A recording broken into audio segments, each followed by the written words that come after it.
আজকে আমি যে ঘটনাটি আপনাদের সাথে শেয়ার করব, এই ঘটনাটি একটি হসপিটাল কেন্দ্রিক ঘটনা। ঘটনাটির সময়কাল ৯১ সাল। ঘটনাটি আমাকে যিনি দিয়েছেন ওনার নাম হচ্ছে রোমানা রেজা। ওনার বাড়ি পুরান ঢাকার ওয়ারীতে। ১৯৯১ সালে উনি ঢাকা ইউনিভার্সিটির ইংরেজি ডিপার্টমেন্টে পড়তেন। উনি খুব সাহসী একজন মানুষ ছিলেন। ওনার আম্মা হঠাৎ করে অসুস্থ হয়ে পড়ে এবং অসুস্থ হওয়ার পর বর্তমানে ঢাকার খুবই বিখ্যাত একটি বেসরকারি হসপিটাল, সঙ্গত কারণে নাম বলছি না, সেই হসপিটালে তাকে অ্যাডমিট করা হয়। এই হসপিটালটি তখন ছিল ৩ তলা বিশিষ্ট এবং সেটা ছিল ইউ আকৃতির। আপনারা অনেকেই হয়তোবা বুঝেও থাকতে পারেন, কিন্তু তারপরও আমি নামটি বলবো না। এই হসপিটালটি তলাটায় বারান্দা ছিল, উপরের দোতলায় কোনো বারান্দা ছিল না। নিচতলার বারান্দাটা কোনো রেলিং ছিল না, খোলা ছিল, মানে সেটা চারদিক থেকে খোলা এবং একটা পাশে সুন্দর বাগান আছে। তো যখন ওনার আম্মাকে নিচতলাতে একটি কেবিন দেয়া হয়, ওনারা ওই রুমে ঢোকার পর একটা বিষয় খেয়াল করেন। ওই রুমে দরজার উপরে, এটা কিন্তু ভেতর দিকে, রুমের ভেতর দিকে দরজার উপরে আয়াতুল কুরসি বা এরকম আরবিতে কিছু লেখা দরজার উপরে লাগানো আছে।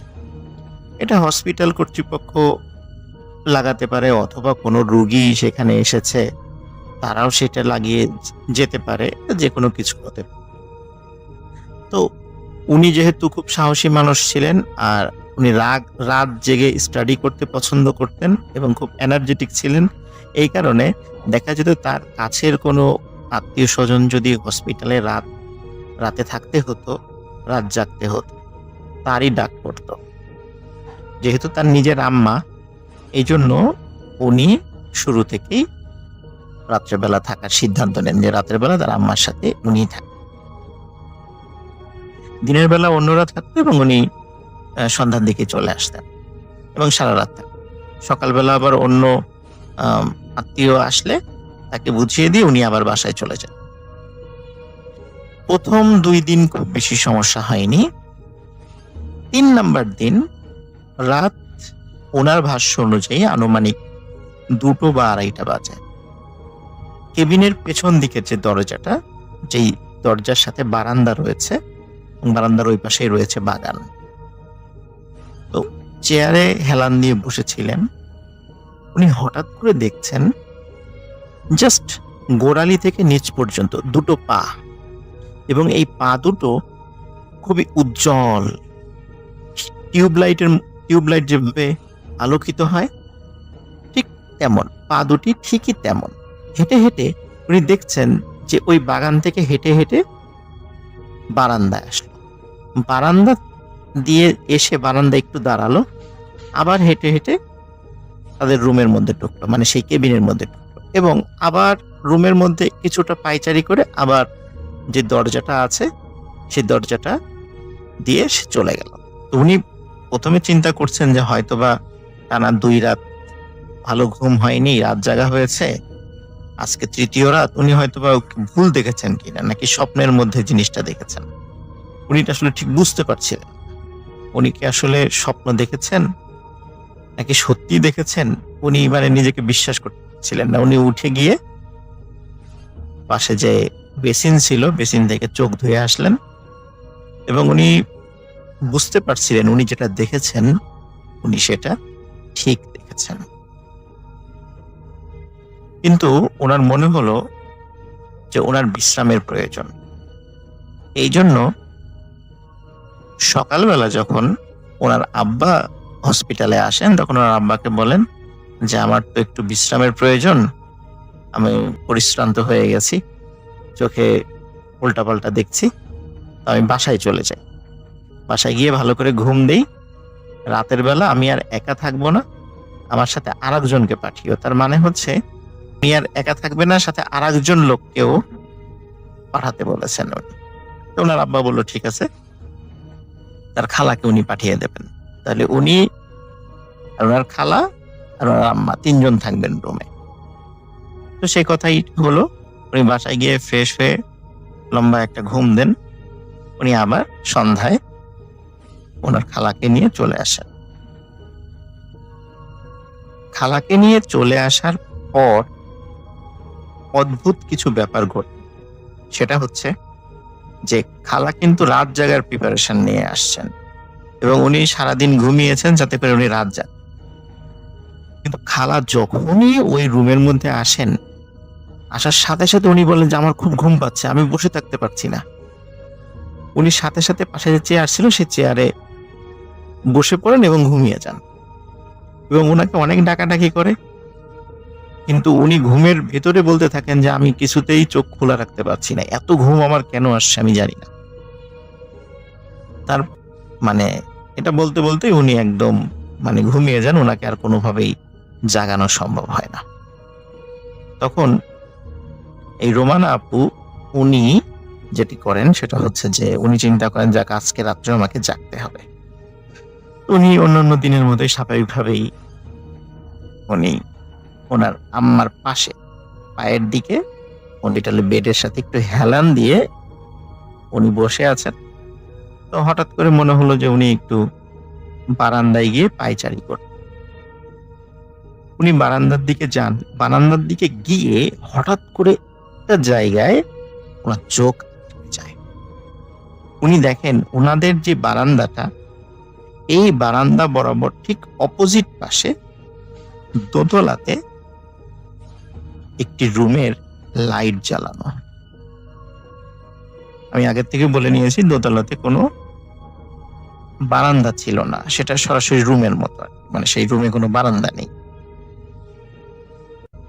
তো উনি খেয়াল করেন ওই রুমের মধ্যে স্পষ্টভাবে দেখা যাচ্ছে যে সাদা কাপড় পরা কিছু একটা দাঁড়িয়ে আছে। উনি ভালো করে খেয়াল করেন যে সাদা কাপড় পরা যেটা দাঁড়িয়ে আছে সেটার আকৃতিটা অন্যান্য সাদা কাপড় পরা কোনো মানুষের মতো নয়। একটি লাশ যখন কবর দেওয়া হয়, এই কবর দেওয়ার সময় যখন একটি লাশকে কাফনে পেঁচানো হয়, মাথাটা যেমন বাঁধা হয়, ঠিক সেইভাবে একটি লাশ দাঁড়িয়ে আছে। লাশটি কাফনে মোড়ানো, মাথার উপরে বাঁধা। এবং আরো অদ্ভুত ব্যাপার এবং ভয়ানক ব্যাপার হচ্ছে উনি যখন একটু সাইডে সরে যান, মনে হয় লাশটাও ওনার দিকে ঘুরে যাচ্ছে।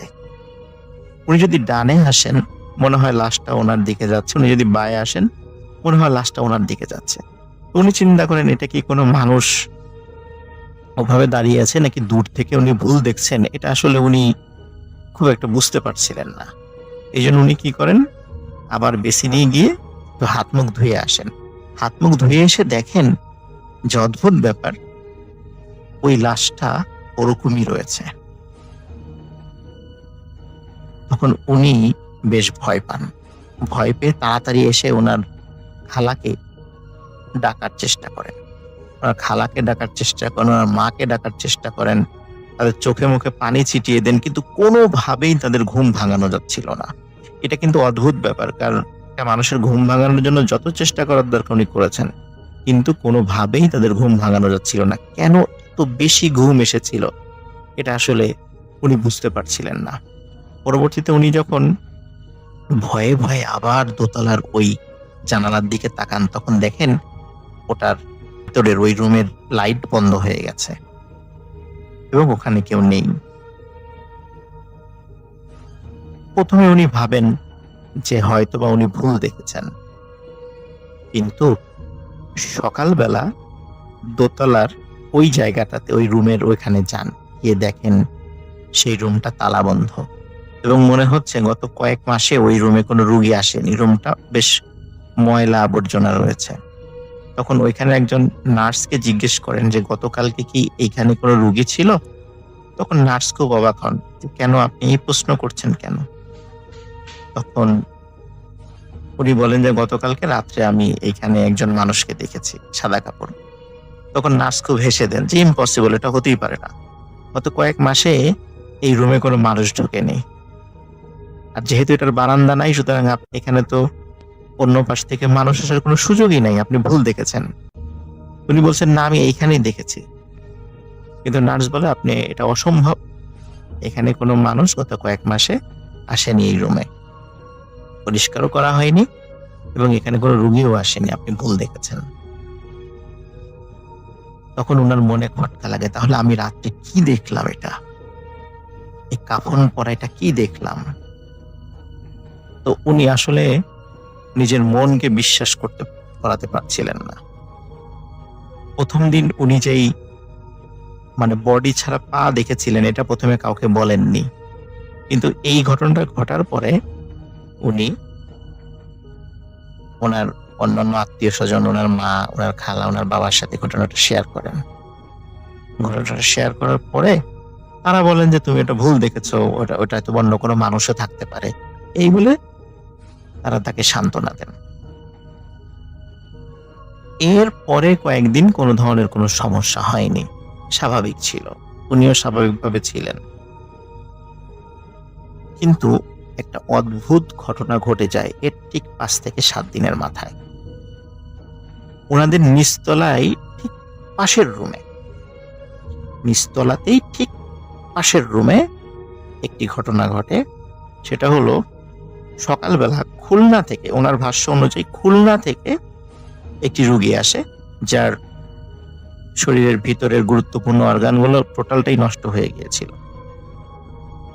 তো এরকম একটি রুগী যখন সেখানে নিয়ে আসা হয়, নিয়ে আসার পরে ওই রুগীর সাথে আত্মীয় স্বজন ছিলেন, তারা খুব কান্নাকাটি করছিলেন। ওদিকে রুগীর অবস্থা সিরিয়াস হওয়ার কারণে ওই কেবিন থেকে সব লোকদেরকে বের করে দেয়া হয়, কাউকে ভিতরে ঢুকতে দেয়া হচ্ছিল না। এমনকি ওই রুগীর সাথে থাকা ওই রুগীর মা এবং ওই রুগীর স্ত্রীকেও রুম থেকে বের করে দেওয়া হয়, বলে যে আপনারা পরে আসবেন। এদিকে ওই সময়টা ছিল খুব ঠান্ডা, কারণ ওইটা 1991 সালে জানুয়ারি কি ফেব্রুয়ারি মাসের দিকে ঘটনা। সময় খুব ঠান্ডা ছিল। ঠান্ডা থাকার কারণে এই ঘটনা কিন্তু দিনের বেলার ঘটনা হচ্ছে। ঠান্ডা থাকার কারণে দিনের বেলা এবং সকালবেলা ছিল। তো সকালবেলা যেহেতু স্বাভাবিকভাবেই ঠান্ডা ছিল, ওই সময় শৈত্য প্রবাহ পড়েছিল। আর ওই রুগীর স্ত্রীর সাথে ওই রুগীর 7-8 বছর বয়সী একটা বাচ্চাও ছিল, এবং বাচ্চার নাম ছিল হচ্ছে জনি। রোমানা আপু আমাকে বলেছেন ওই বাচ্চার নামও তার মনে আছে, বাচ্চার নাম ছিল জনি। তারা খুলনা থেকে এসেছিলেন। তো রোমানা আপুর আম্মা বললেন যে, ওরা তো বাইরে কষ্ট পাচ্ছে ঠান্ডার মধ্যে, তাহলে আমাদের রুমে বসতে বলো। তো রোমানা আপু তাদেরকে ডাক দিলেন এবং ডেকে বললেন, আপনারা আমাদের রুমে বসেন, ডাক্তার বললে তখন আবার আপনার হাজবেন্ডের রুমে, আপনার ছেলের রুমে যান। যেহেতু ওনার ওয়াইফ এবং মা এবং বাচ্চা, এই 3 জনকে তখন ওনার বাইরে দাঁড়িয়েছিল দেখে তাদেরকে ওনাদের রুমে নিয়ে আসেন, একদম ওনাদের পাশের রুমের ঘটনা আর কি। ওনারা বসে আছেন, কথা বলছেন যে কি হয়েছে না হয়েছে এইগুলো শেয়ার করছিলেন। হঠাৎ করে রোমানা আপু দেখতে পেলেন যে ওনাদের যে রুমের পশ্চিম দিকের যে দেয়ালটা, পশ্চিম দিকের দেয়ালের ওই পাশটাতেই হচ্ছে ওই রোগীটার আছে। তো পশ্চিম দিকের দেয়ালে একদম রুফ বা ছাদের ভেতর, ছাদে হঠাৎ একটা জিনিস ওনারা দেখতে পান। রোমানা দেখেন যে একটি কালো মেঘের মতো, ঘন মেঘের মতো, আমরা যেমন আকাশে যেরকম মেঘ দেখি, এরকম মেঘের মতো একটা জিনিস দেয়াল ভেদ করে বের হলো এবং ছাদটা টাচ করে আস্তে আস্তে পূর্ব দিকে চলে যাচ্ছে। উনি অবাক হয়ে সেটা দেখছেন এবং পূর্ব দিকে গিয়ে মনে হলো যে একটু দাঁড়ালো মেঘটা, বুঝলো, তারপর আবার পূর্ব দিকে দেয়ালের সাথে আস্তে করে মিলিয়ে গেল। তখন রোমানা আপুর আম্মু তাকে বলেন যে, রোমানা, আমি যেটা দেখেছি, তুমিও কি সেটা দেখেছো? বলে, হ্যাঁ মা, আমিও তো সেটাই দেখেছি। যখনই দেয়ালটা ভেদ করে চলে গেছে ওই মেঘটি, তখন ওনাদের রুমে একজন নার্স প্রবেশ করে ওই দুইজন মহিলা এবং ওই বাচ্চা তাদের উদ্দেশ্যে বলে যে আপনাদের রোগী মারা গেছে।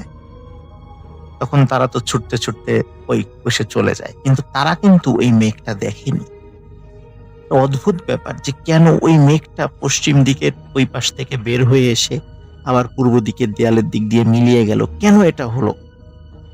তো ওনারা যেটা বলেছেন যে আসলে তার ইন্তেকালের পরে আত্মাটা ওই দিক দিয়ে চলে গেছে, হয়তো আজরাইল আলাইহিস সালাম ওই দিক দিয়ে আত্মাটা নিয়ে গেছেন, এবং যেহেতু ওইখানে তার মা, স্ত্রী এবং সন্তান ছিল, এই জন্যই হয়তো এই দিক দিয়ে এইভাবে গেছে। এটা একটা অদ্ভুত ব্যাপার ছিল। আমি এটা শোনার পরে আসলে এটা আমার কাছেও বিশ্বাস করতে খুব কষ্ট হচ্ছিল।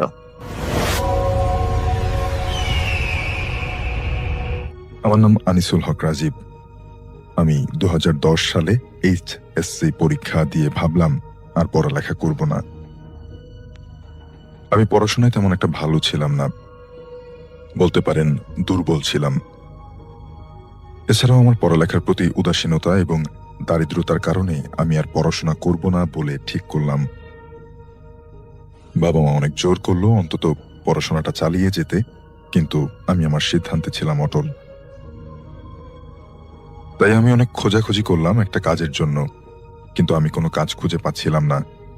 আমার এই অবস্থার কথা শুনে একদিন আমার বড় মামা আমাকে ফোন দিয়ে বলে, রাজীব তুই নওগাঁতে চলে আয়, তোর জন্য একটা চাকরি পেয়েছি। নওগাঁ জেলাতে। আমি মামার কথা মতো নওগাঁ চলে গেলাম। তোর জন্য একটা কলেজে নৈশ প্রহরীর চাকরি পেয়েছি, তুই করবি কিনা, অর্থাৎ নাইট গার্ডের চাকরি পেয়েছি, তুই করবি কিনা। আমি বললাম, মামা এই চাকরি আমি করতে চাই না। মামা তখন বলল যে বেতন কিন্তু ভালো পাবি। এই কথা শুনে আমি রাজি হয়ে যাই এবং তার পরদিন থেকেই কাজ শুরু করি। তো ভাইয়া, নাইট গার্ডের কাজ মানেই বুঝতে পারছেন সারা রাত জেগে থাকতে হবে। আমার সাথে আরো দুজন নাইট গার্ড কাজ করত, ওরা আমার বয়সে বড় ছিল। ভাইয়া, আমি একটা কথা আগেই বলে রাখি, কলেজটা অনেক বড় থাকায় 3 জন 3 জায়গায় পাহারা দিতাম। মানে কলেজটা অনেক বড় একটা জায়গা জুড়ে বেষ্টিত। যাই হোক, আমার দায়িত্ব পড়ল কলেজের পেছনে। ভাইয়া, তখন ওই 2 জন আমাকে বলে যে তুই যেহেতু কলেজের পিছনে পাহারা দিবি, তুই একটু সাবধানে পাহারা দিস। আমি তখন তাদেরকে জিজ্ঞাসা করলাম যে কেন, পেছনে কি সমস্যা? তারা আমাকে বলল, শুনেছি রাতে কলেজের পেছনে ভূত প্রেত চলাচল করে এবং মাঝে মাঝে নাকি কান্নার আওয়াজ শোনা যায়। আমি এই কথা শুনে হেসে উড়িয়ে দিলাম। আমি তাদের 2 জনকেই বললাম, ভাই এসব ভূত প্রেত বাস্তব নাকি? এগুলো সব কাল্পনিক। আমি এসব ভূত প্রেতে বিশ্বাস করি না। যাই হোক ভাইয়া, কলেজের পেছন সাইডে ছিল অনেক বড় জায়গা এবং অনেক বছরের পুরনো একটা আম গাছ। যতদূর আমি শুনেছিলাম আম গাছটার বয়স আনুমানিক 50 বছর। সেটা যাই হোক, আমি প্রায় 12 দিন ডিউটি করলাম, কিন্তু কোনো সমস্যা হলো না। কিন্তু একদিন রাতে আমার সাথে যা ঘটল, আমি সেটা কখনো কোনোদিনও ভুলতে পারবো না। একদিন রাতে আমি ডিউটি করছিলাম। কিছুক্ষণ পর একটা সিগারেট জ্বালিয়ে টান দেওয়া শুরু করলাম এবং পাহারা দিতে লাগলাম। তখন রাত প্রায় 12টা বাজে। ভাই, আমার সিগারেট প্রায় শেষের দিকে। ঠিক তখন হঠাৎ আমি একটা কান্নার আওয়াজ শুনলাম, কণ্ঠের। আমি তখন ভাবলাম যে এত রাতে একটা মেয়ে এখানে কান্না করবে, এটা কিভাবে সম্ভব? আমি এটাকে মনের ভুল ভেবে পাহারা চালিয়ে গেলাম, কিন্তু সেই কান্নার আওয়াজ যেন থামছেই না। আমি তখন শুনলাম কান্নার আওয়াজটা আরো জোরে শোনা যাচ্ছে ক্রমশ। কান্নার আওয়াজটা খুবই করুণ, একটা মেয়ে ফুপিয়ে ফুপিয়ে কাঁদলে যেমন শোনা যায়। এবার আমি সত্যি ভীষণ ভয় পেয়ে যাই। আমি খুব সাহসী থাকা সত্ত্বেও অনেক ভয় পেয়ে যাই। আমি তখন দৌড় দেওয়ার চেষ্টা করি, কিন্তু এ কি? আমি আমার পা নড়াতে পারছিলাম না। আমি অনেক চেষ্টা করলাম দৌড় দেওয়ার, কিন্তু আমার চেষ্টা ছিল একদম বৃথা। আমি তখন হঠাৎ করে শুনলাম সেই আম গাছটা থেকে একটা বিকট আওয়াজ আসলো। আমি তখন প্রচন্ড ভয়ে পেছনে তাকিয়ে যা দেখলাম, সেটা দেখে আমার নিচ থেকে যেন মাটি সরে গেল। চাঁদের হালকা আলোতে একটা সাদা কাপড় পরিহিত মেয়ে সেই আম গাছের একটা ডালে গলায় ফাঁস দেওয়া অবস্থায় ঝুলে আছে। সেই মেয়েটার একটা বীভৎস চেহারা এবং চোখ দুটি ছিল একদম লাল। এই দৃশ্য আমার কাছে যেন স্বপ্নের মতো মনে হচ্ছিল। আমি তখন আর নিজেকে ধরে রাখতে পারিনি। আমি সেখানেই একটা চিৎকার দিয়ে অজ্ঞান হয়ে পড়ে যাই। কিছুক্ষণ পর আমার জ্ঞান ফিরলে আমি দেখতে পাই আমার পাশে কিছু মানুষ দাঁড়িয়ে আছে, সাথে সেই দুইজন নাইট গার্ডও ছিল যারা আমাকে সাবধান করেছিল। এরপর তারা আমার কাছে ঘটনাটা জানতে চাইলে আমি সবকিছু খুলে বলি। আমার ঘটনা শুনে সবাই আমাকে বলল, প্রায় 4 বছর আগে, অর্থাৎ সেই সময় থেকে 4 বছর আগে 2006 সালে এই আম গাছের এই কলেজেই এক ছাত্রী গলায় দড়ি দিয়ে আত্মহত্যা করেছিল। আত্মহত্যার কোনো কারণ কেউ জানে না।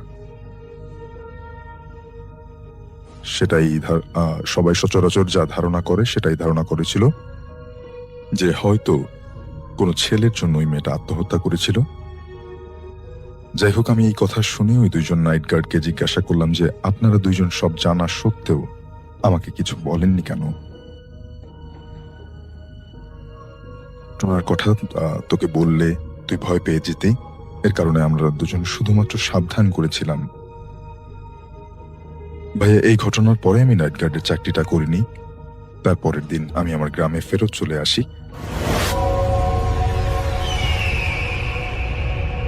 1998 সাল।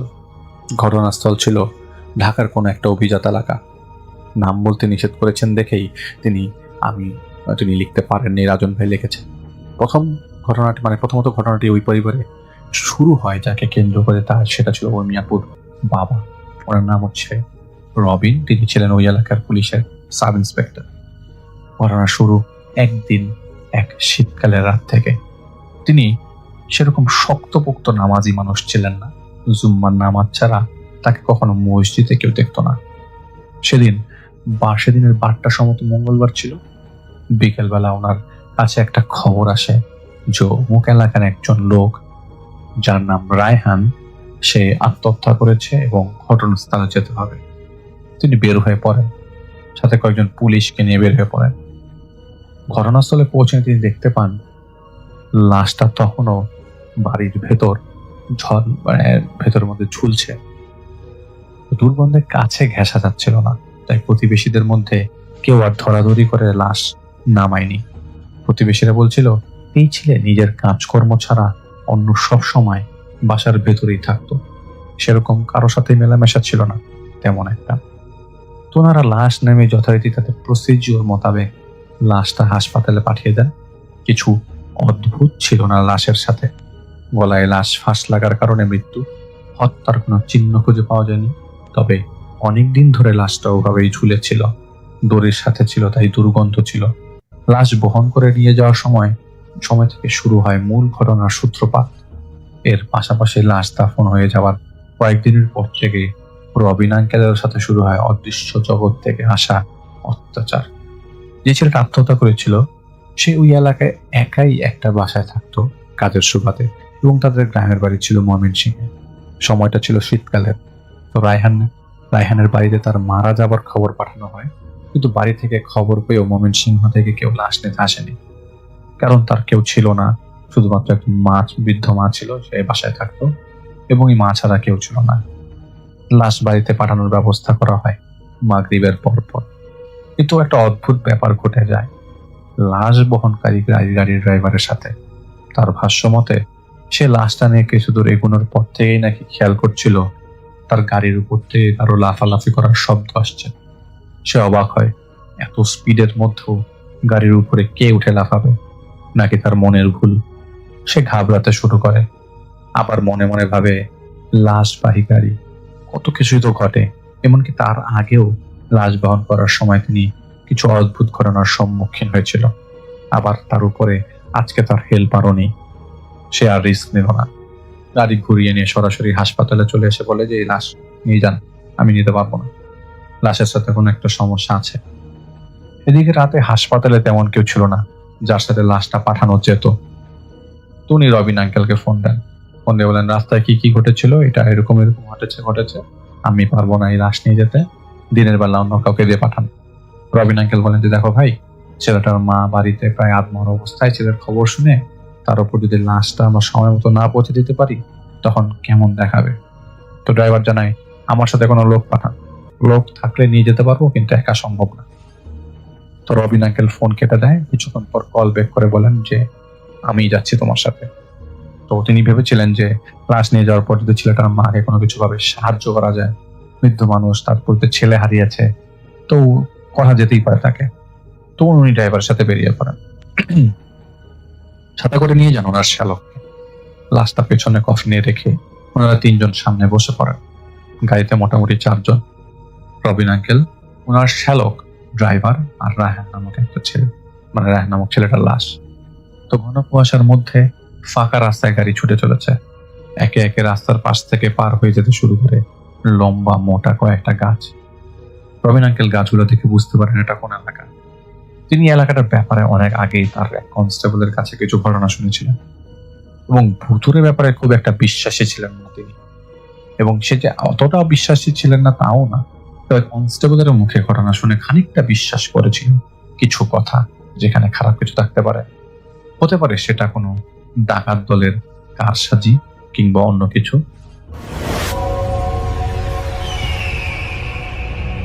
আসসালামু আলাইকুম রাসেল ভাই, আশা করছি আপনি ভালো আছেন। আমি জানি আপনি সব সময় ভালো দলেই আছেন। তো রাসেল ভাই, আমি শাকিল আহমেদ। আজকে আপনাকে একটা ঘটনা পাঠাচ্ছি লালমনিরহাট জেলার খুবই প্রত্যন্ত একটি গ্রাম থেকে।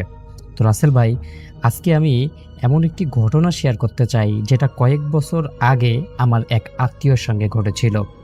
তিনি যখন একটা আমাদের জেলার হাসপাতালের নার্স হিসেবে কর্মরত ছিলেন, ঘটনাটি তখনই ঘটেছিল।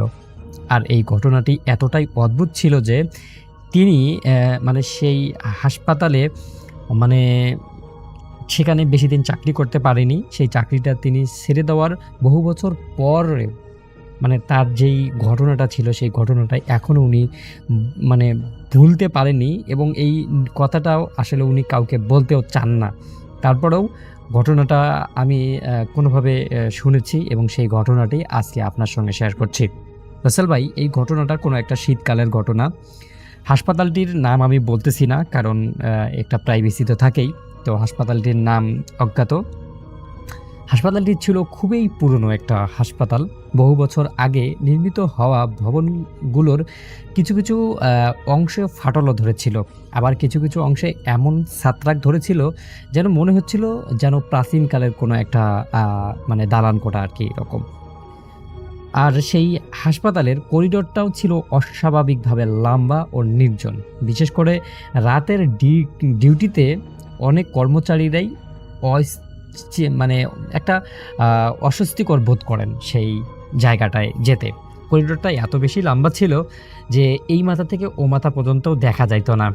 দেখা গেলেও মনে হয়তো মাঝে মধ্যে এই যে রাত্রের বেলা যে কোনো কিছু গাছের ছায়া বা লাইটের আলো পড়ে, পিলারের ছায়া, এই ছায়াগুলো অনেক একটা ভুতুড়ো টাইপের তৈরি করে ফেলতো সেই করিডোরটাকে।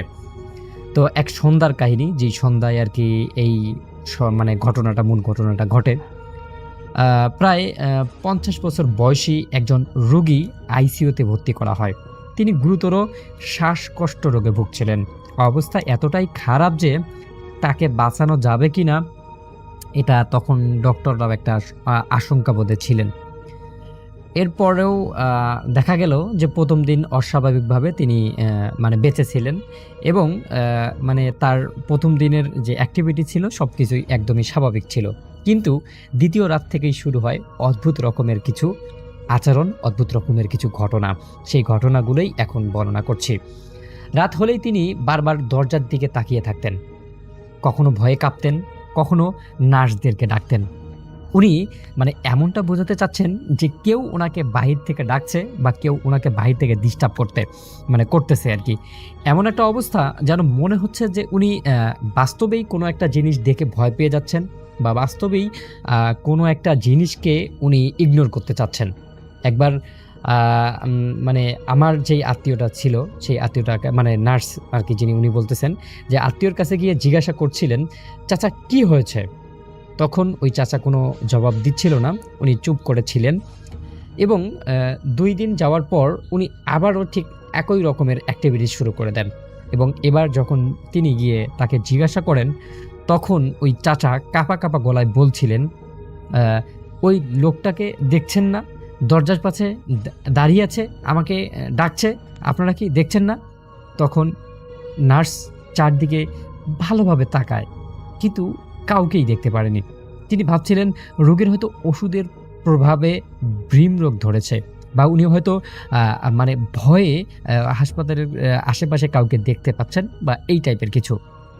কিন্তু বিষয়টা সেখানেই শেষ হয়নি। পরের রাতে রোগী আবার ওই একই কথা বলতে শুরু করে, একই রকমের বর্ণনা দিতে থাকে, একই রকমের ঘটনার পুনরাবৃত্তি ঘটে। এবার তিনি আরও বিস্তারিত বর্ণনা দেন। তিনি বলেন, মানে আমি যাকে দেখি লোকটার মুখ একদমই দেখা যায় না, মাথা থেকে কাপড় পর্যন্ত একদমই সাদা কাপড় দিয়ে ঢাকা, আর সে শুধু দাঁড়িয়ে থাকে আর আমার দিকে ফ্যাল ফ্যাল করে মানে তাকিয়ে থাকে। আমি তার কখনো মুখ দেখিনি বা তার ফেস আমি কখনোই দেখিনি, কিন্তু কোনো সে কথা বলে না, মাঝে মধ্যে হাত দিয়ে ইশারা করে। এই কথাগুলো, রোগীর কথাগুলো শুনে অন্যরাও বিষয়টি মানে জানতে পারে, ডাক্তাররাও বিষয়টি জানতে পারে, কিন্তু কেউ তেমনভাবে গুরুত্ব একদমই দিচ্ছিল না। কিন্তু চতুর্থ দিন রাত্রে একটা অদ্ভুত রকমের ঘটনা ঘটে।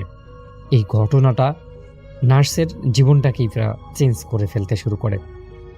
তিনি রাত প্রায় 2:30টার দিকে আইসিইউর একটা মনিটর বদ্ধ হয়ে যাওয়া দেখেন যে মনিটরটা একদমই কোনো কাজ করতেছে না বা কোনো কিছুই মানে তার কোনো সিগন্যাল সে পাচ্ছে না।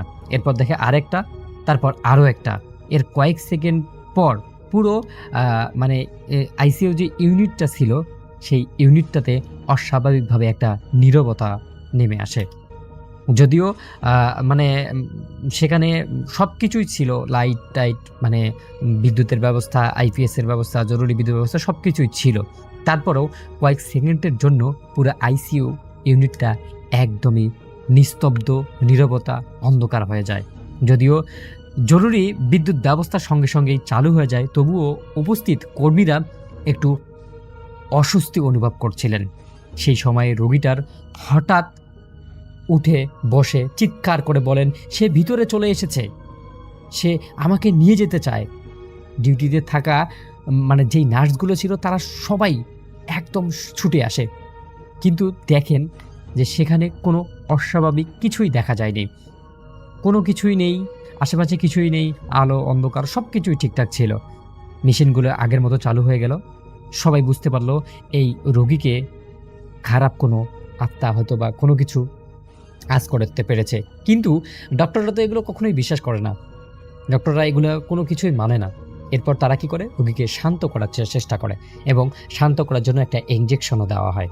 কিন্তু তার চোখ মুখে এমন আতঙ্ক ছিল যেন তিনি সত্যিকারেই কিছু একটা দেখেছেন বা কোনো কিছু একটা তাকে মানে নিয়ে যেতে চাচ্ছে বা কোনো কিছু একটা তার সঙ্গে হচ্ছে। ডাক্তাররা এতটুকু বুঝতে পারছে সেটা তার রোগের জন্য না, সেটা তার মানসিক কন্ডিশনের উপর নির্ভর করছে। এতটুকুই ডাক্তার শুধু বলে দেয়। পরদিন সকাল পর্যন্ত তিনি বেঁচে ছিলেন। তারপর হঠাৎ করেই অবস্থার অবনতি হতে শুরু করে। এরপর ডাক্তাররা বিভিন্ন ধরনের চেষ্টা শুরু করে, বিভিন্ন ধরনের ওষুধ, ইনজেকশন, বিভিন্ন রকমের পদ্ধতি তার উপর প্রয়োগ করা হয়। চিকিৎসকদের শত চেষ্টার পরেও তিনি মারা যান, কিন্তু ঘটনাটি সেখানেই শেষ হয়ে যেতে পারত। ঠিক 1 সপ্তাহ পর একই বেডে আর একজন রোগী ভর্তি হন। তিনি ছিলেন একজন অবসরপ্রাপ্ত শিক্ষক। সব কিছুই স্বাভাবিক ছিল এবং তিনি যখন প্রথম দিন এসে ভর্তি হলেন, তার পালস, তার মানে স্বাভাবিক যেই জিনিস কর্মগুলো ছিল সব কিছু ঠিকঠাক ছিল। শুধুমাত্র নিবিড় পর্যবেক্ষণের জন্য তাকে আইসিইউতে ভর্তি করা হয়েছে। কিন্তু ভর্তি হওয়ার 3 দিন পর গভীর রাতে তিনিও নার্সদের ডাকা শুরু করতেন। তিনি বললেন, দরজার সামনে একজন দাঁড়িয়ে আছে, তাকে সরান, তাকে এখান থেকে সরান, সে আমাকে ডিস্টার্ব করছে।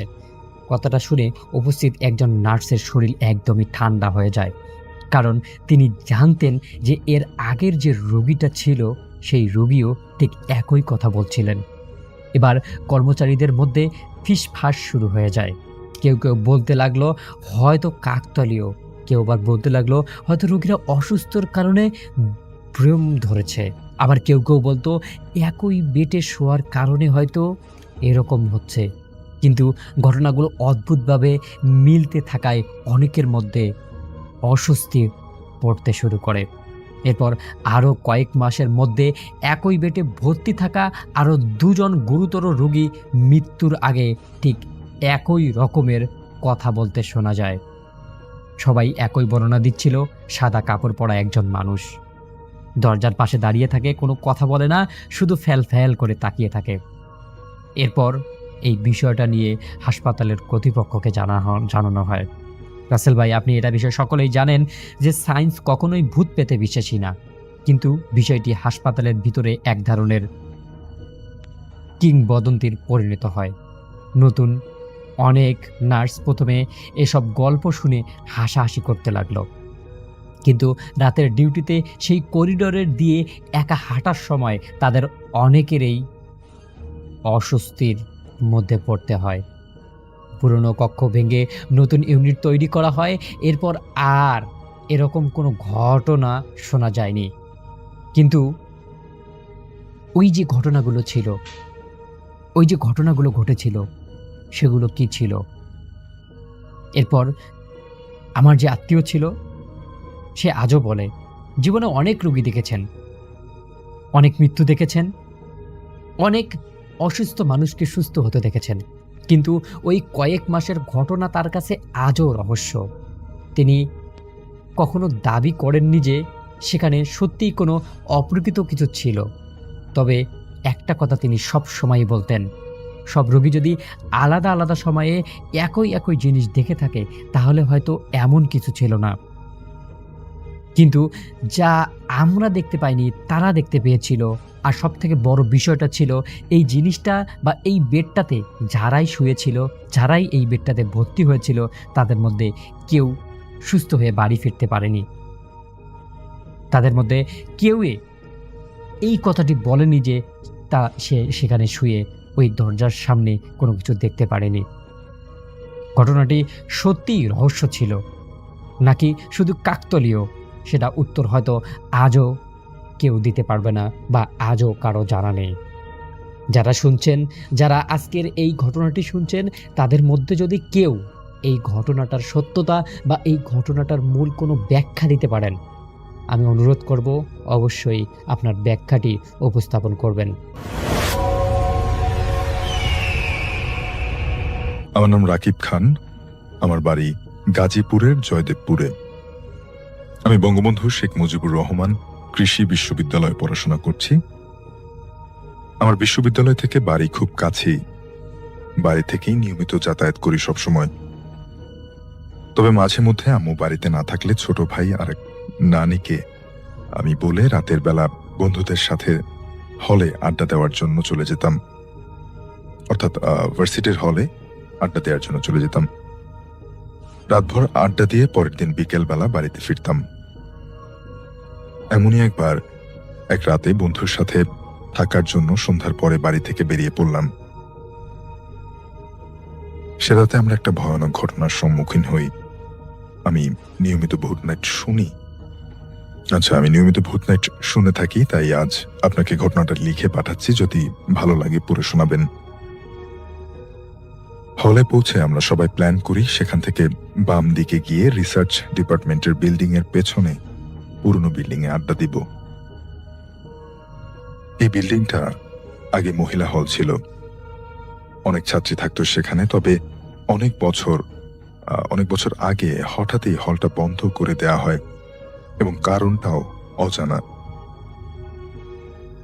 জিনিসপত্র সাথে নিয়ে নিলাম। ওখানটাতে প্রচুর অন্ধকার, কারেন্টের লাইন কাটা। ওখানে গিয়ে দেখি জং ধরা ক্যালাপসিক্যাল গেটে একটা বড় জংধারার তালা ঝোলানো। একটা ইট দিয়ে দুটো বাড়ি দিতেই ভেঙে গেল সেটা। তারপর গেট খুলে ভেতরে ঢুকে পড়লাম আমরা 4 জন। 3 তলা একটা ভাঙাচোরা বিল্ডিং। 3 তলায় পশ্চিম কোণার ঘরটা মোটামুটি থাকার মতো। ঝাড়পোছ করে ঘরটাকে পরিষ্কার করে মাদুর পেতে বসে পড়লাম। তারপর সাথে আনা বিরিয়ানির প্যাকেটগুলো খুলে খেয়ে নিলাম। খাওয়া শেষ করে যখন কোকের বোতল খুলছি, ঠিক তখন আচমকা একটা জোরালো বাতাসে ঘরের জানালাগুলো শব্দ করে নড়ে উঠল। আর সেই সাথে ঘরের মধ্যে একটা কটু গন্ধ ছড়িয়ে পড়ল। জ্বলতে থাকা হারিকেনটা টপ করে নিভে গেল। ঘরটা তখন পুরোপুরি অন্ধকারে ডুবে গেল হঠাৎ করেই। আমরা মোবাইলের ফ্ল্যাশলাইট অন করতেই কারো দম বন্ধ হয়ে গেলে যে নিঃশ্বাস নেবার সময় যেমন ছটফট করে, আমাদের মনে হলো কেউ যেন ঠিক তেমন ভাবে ছটফট করছে। আমরা এদিক ওদিক মোবাইলের আলো ফেলে খুঁজে কোথাও কাউকে দেখতে পেলাম না। অথচ আমরা 4 জনই সেই কাতর স্বর শুনতে পাচ্ছি। অর্থাৎ হঠাৎ করে একটা বাতাস আসার পরে তারা সেই পুরনো হলে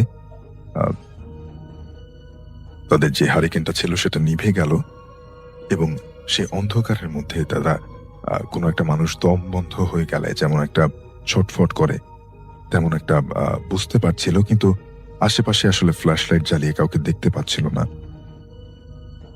হঠাৎ আমার পিঠে কিছু একটা স্পর্শ পেতেই পেছনে ঘুরে তাকিয়ে দেখি সেখানে কেউ নেই। আর তারপরেই উপরের সিলিং এর দিকে আলোটা ধরতেই দেখলাম সিলিং এর সাথে গলায় ওড়না পেঁচিয়ে একটা মেয়ে জিব্বা বের করে মরে ঝুলে রয়েছে। এই দেখে আমরা পড়িমড়ি করে দৌড় দিয়ে ঘর থেকে বেরিয়ে সোজা ভার্সিটির মেইন গেটে পৌঁছলাম। সেদিন সারা রাত আমরা চায়ের দোকানে বসে কাটিয়েছিলাম। পরদিন অনেক খোঁজ খবর নিয়ে ভার্সিটির এক মুরব্বী স্টাফের সাথে দেখা করি। তার কাছ থেকে জানতে পারি ওই হলের একটা ছাত্রী একবার গলায় দড়ি দিয়ে আত্মহত্যা করে। বাকি মেয়েদের সাথে অদ্ভুত সব ঘটনা ঘটতে থাকে। এক রাতে এক ছাত্রী নাকি ফোনে কথা বলতে ছাদে গিয়েছিল। তখনও দেখে একেবারে বিল্ডিং এর উপরে একটা মেয়ে দাঁড়িয়ে আছে। ও তাকে বাঁচাতে পেছন পেছন চুপি চুপি গিয়ে দেখে তার হাতটা ধরতেই সেই মেয়েটা ওর দিকে ঘুরে তাকায়। ও দেখলো যে মেয়েটা দাঁড়িয়ে আছে সেই মেয়েটা কিছুদিন আগে আত্মহত্যা করা মেয়েটাই। এই দেখে ও ঝটকা মেরে পেছনে চলে আসে, আর ঠিক তখন ওর সামনে থেকে সেই মেয়েটা বাতাসের সাথে অদৃশ্য হয়ে যায়। আর পেছন থেকে ওকে কেউ যেন খুব জোরে ধাক্কা দেয়। 3 তলা থেকেও ও যেখানে পড়েছিল সেই জায়গাটাতে গতদিন কাদা করে কিছু বীজ বপন করা হয়েছিল, তাই শুধু 2টো পা ভাঙলেও সেবারের মতো প্রাণে বেঁচে যায় সে। আর এরপরই ওই হলটা বন্ধ করে দেয়া হয়। এই ঘটনাটি ঘটেছিল রাজীবের নানার সাথে, এবং রাজীবের নানা তখন তিনি ব্রিটিশ সরকারের অধীনে চাকরি করতেন কলকাতায়, এবং তাদের বাড়ি ছিল রাজশাহী, এবং তিনি প্রায় চলে আসতেন রাজশাহী অঞ্চলে ছুটির সময় পেলেই, ছুটির সময় হলেই তিনি চলে আসতেন। তো রাজীবের নানা তখন চলে আসেন, তখন তিনি বয়সে তরুণ, আর তিনি বেশ টকবগে একজন মানুষ ছিলেন, ঘুরে বেড়াতেন, এবং যেহেতু তিনি কলকাতায় পড়াশোনা করেছেন এবং তার বেশ চলাফেরা অনেকটা বিলেতিদের মতো ছিল, এবং সবাই এই কারণে তাকে বেশ সমীহ করে চলত সেই অঞ্চলে। তো তিনি সেখানে এসে একবার চিন্তা করেন যে তিনি মাছ ধরবেন, তার খুব শখ ছিল রাতে মাছ ধরা। তো তিনি তার সেখানকার যে বন্ধুদের সাথে আলাপ করেন যে মাছ ধরার জন্য সবচেয়ে ভালো জায়গা কোনটা, কোন পুকুরে বা কার পুকুরে মাছ ধরতে সবচেয়ে ভালো হবে। তখন তো এরভাবে চাষ হতো না, তখন বড় বড় দিঘি আর পুকুর ছিল। তো তার নানার 2 বন্ধু বলল যে অমুক জায়গার আম বাগানের মাঝখানে একটা দিঘি আছে, যে দিঘিটা আসলে কেউ যেই দিঘিটা মোটামুটি আনটেমড থাকে, কেউ সেখানে আসলে যায় না মাছ ধরতে, সেই দিঘির নাকি বদনাম আছে, এবং সেখানে নাকি মানুষ অনেক কিছু দেখে, অনেক রকম খারাপ জিনিসের প্রভাব পড়ে। খারাপ বলতে তারা বলেছে পিশাচের প্রভাব আছে সেখানে, এবং সেই পিশাচ মানুষকে সমস্যা করে। সেখানে মাছ ধরা তো দূরের কথা, কেউ যায় না, তবে তাদের বিশ্বাস সেখানে বড় বড় মাছ আছে। তো রাজীবের নানা তার খুব মানে ব্যাপারটা বেশ চ্যালেঞ্জিং মনে হয়। তিনি বন্ধুদের সাথে হেসে ওঠেন, বলে তোরা যাস নে? বলে না, আমরা দিনের বেলাও সেখানে গেলে সাথে লোহা রাখি তার আশপাশ দিয়ে যাওয়া চলাফেরা করার সময়, লোহা ক্যারি না করে আমরা চলাফেরা করি না। তখনকার সেখানকার মানুষের বিশ্বাস ছিল যে লোহা সাথে থাকলে কোনো অশরীরী তাদেরকে কোনো সমস্যা করবে না। লোহা আর আগুন এই দুটো জিনিসের উপরে তাদের অগাধ বিশ্বাস ছিল। তো যাই হোক, এখন আসলে এখন এই ব্যাপারটা অনেকটাই চেঞ্জ হয়েছে। এখন অনেক মানুষই বা অনেক যারা একটু মনের ভেতরে সঠিক বিশ্বাস নিয়ে চলেন, তারা অনেকেই বিশ্বাস করেন যে আল্লাহ সাথে থাকলে, সৃষ্টিকর্তার সাথে থাকলে এইসব ব্যাপারে কোনো সমস্যা হবে না, এবং এইসব ব্যাপারে সঠিক নির্দেশনা ধর্মে দেয়া আছে। যেমন আমি মুসলিম, আমি জানি আমাদের ধর্মে অনেক নির্দেশনা দেয়া আছে যে এই কোন কোন ব্যাপার থেকে কিভাবে রক্ষা পেতে হবে এবং কিভাবে দূরে থাকতে হবে। আমাদের কিন্তু বলা হয়েছে যে এইসব জায়গা অকারণে ঘোরাঘুরি করতে না, অবেলায় যেতে না। তো যাই হোক, তারপরও কিছু গাইডলাইন দেওয়া আছে। আমার বিশ্বাস যে অন্যান্য ধর্মেও এইসব অশরীরী থেকে বাঁচার জন্য কিছু গাইডলাইন দেওয়া থাকার কথা। তো যাই হোক, তো সেই সময় তারা বলেছিল রাজীবের নানাকে যে তারা দিনের বেলাতেও সেখানে লোহা নিয়ে ঘোরাফেরা করে, রাতে যাওয়ার তো প্রশ্নই আসে না। এবং সেটা হচ্ছে মানে গভীর আম বাগানের মাঝখানে, এবং সেই দিঘি, এবং সেই দিঘি ছিল কোনো এক জমিদারের দিঘি সেটা ছিল, এবং তার কাছাকাছি জমিদার বাড়ি, সেখান থেকে যাওয়া আসা করা যায়। তো যাই হোক, রাজীবের নানা বলে আমি সেখানেই মাছ ধরবো এবং রাতেই ধরবো, মানে তোরা যদি যেতে চাস আমার সাথে যাবি, না যেতে চাইলে নাই। তো রাজীবের নানার এক বন্ধু সে সেখানে রাজি হয়, তার নাম ছিল প্রজেশ, এবং প্রজেশ রাজি হয় রাজীবের নানার সাথে যাওয়ার জন্য। তিনি বলেন যে আমি যাব তোর সাথে। তো তখনকার সময় তো আসলে মানে আজ থেকে 20-25 বছর আগেই বা 30 বছর আগে গ্রামে সন্ধ্যার পরই রাত হয়ে যেত, আর সেই সময় তো আসলে সন্ধ্যার পর মানে বিশাল ব্যাপার স্যাপার, আর সেই সময় মাছ ধরবে। তো রাজীবের নানা খুব অ্যাডভেঞ্চার প্রিয় মানুষ, তিনি কলকাতাতেও মাছ শিকার করতেন, তার এটা একটা শখের ব্যাপার ছিল। তো তিনি যেটা করেন, তিনি চাকরি করতেন টাকশালে, কলকাতাতে টাকশালে চাকরি করতেন, এবং তার মানে বেশ একটু বিলেতি কায়দা চলাফেরা ছিল। তো রাজীবের নানা যেটা করেন, তিনি সে ঠিক সন্ধ্যার পরে তার তার নিজস্ব তৈরি করা বড়শি এবং তার সাথে যে তার লণ্ঠন এবং মাছ ধরার যে সরঞ্জাম, যে মাছকে খাওয়ানোর জন্য যেগুলো দেওয়া হয়, সেই সব জিনিস নিয়ে, এখন যেটাকে বেইট বলে, তখন হয়তো আদার বলতো, এগুলো নিয়ে তিনি রওনা দেন। এবং তিনি তখন হাঁটতে হাঁটতে চলে যান তার সেই বন্ধু প্রজেশের বাড়ি, এবং প্রজেশকে ডাকেন তিনি। তো প্রজেশের বাসা থেকে অনেক মানে শোরগোল শোনা যায়, এবং বোঝা যাচ্ছে যে প্রজেশের বাবা তাকে বেরোতে দেবে না। এবং প্রজেশ এক পর্যায়ে তাকে এসে তাদের বারান্দার পাশ থেকে বেরিয়ে এসে বলে যে বন্ধু, আমাকে তো বেরোতে দিচ্ছে না, তো তুমি পারলে তুমি যাও, তবে আমি তোমাকে একটা অনুরোধ করি যে তুমি না যাও, সেটাই ভালো হবে। তো রাজীবের নানা এই কথাগুলো আসলে গায়ে মাখেন না, এবং তিনি রওনা দেন সেখান থেকে। এবং তিনি তার সেই বড়শি, তার লণ্ঠন সেটা নিয়ে, এবং তখনকার সময় আসলে একটা লণ্ঠন জোগাড় করা অনেক বড় ব্যাপার ছিল।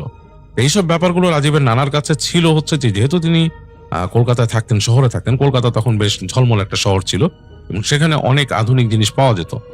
এইসব জিনিস তার কাছে ছিল, এবং এটার কারণ হচ্ছে তিনি সেখান থেকে আসতেন, এবং তার যারা বন্ধু বান্ধব তারা তাকে এই কারণে খুব মূল্যায়ন করত। তো রাজীবের নানার একটা জিদ চড়ে যায়, তার প্রচন্ড জিদ, এবং তিনি খুব জিদি ছিলেন মানুষ। তিনি চিন্তা করেন যে আমাকে মানে আমার সাথে কেউ আসলো না, প্রজেশের বাড়ি থেকেও প্রজেশকে আসতে দিল না। তো তিনি চলে যান সেই পুকুর পাড়ে, সেই বর্ণনা অনুযায়ী ঢুকে যান সেই আমবাগানে। মানে তখনকার সময় যেটা রাজীব বলেছে যে সেই আমবাগান ছিল অনেক ঘন, মানে এখন যা আছে তার থেকেও অনেক বেশি ডেন্স একটা বাগান ছিল, এবং বড় বড় গাছ। এবং তিনি হেঁটে হেঁটে ঢুকে যান সন্ধ্যার পরে, তার লণ্ঠনটা জ্বালিয়ে নেন এবং তিনি হেঁটে ঢুকছেন। তো সেই সময় খুব একটা পাহারা দেওয়ার ব্যাপারও ছিল না, পাহারা দেওয়ারও খুব প্রয়োজন পড়তো না, এবং রাতের বেলা নাকি মানুষ অনেকেই অনেক ভয় পেত, সেখানে চলাফেরাই করতেন। তো তিনি ঢুকে যাচ্ছেন তার লণ্ঠন নিয়ে, দুই পাশে আম গাছ শুরু হয়ে গেছে, বাগান শুরু হয়ে গেছে, ডেন্স একটা বাগান। হেঁটে হেঁটে ঢুকছেন, এবং তিনি কিছু দূর যাওয়ার পর এক জায়গায় যে তিনি চৌকি দেখলেন, যেই চৌকিতে আমবাগানের যে দেখাশোনা করতো সেই লোকটা থাকে দিনের বেলা। তো রাতের বেলা তিনি দেখলেন সেই চৌকি খালি, মানে একটা ছাউনির মতো দেয়া আছে, মাঝখানে চারপাশে কুটির মতো ছাউনি, দিনের বেলা কেউ থাকে, এখন কেউ নেই। তো তিনি কিছুক্ষণ দেখে তো বুঝলেন যে কখনো যদি মানে ক্লান্ত হয়ে যায়, রাতে ফিরতে সময় হয়তো এখানে আসতে পারবো। তো তিনি আবার হেঁটে ঢুকতে থাকেন। তো ঢুকতে তিনি একদম চলে যান এক পর্যায়ে, যে তিনি সেই পুকুর পান যে যেখানে নাকি যে বড় দিঘি আর কি, পুকুর বলতে দিঘি, সেই দিঘি যেখানকার কথা বলা হয়েছিল, বিশাল আকৃতির এবং কোন এক জমিদারের দিঘি ছিল এটা।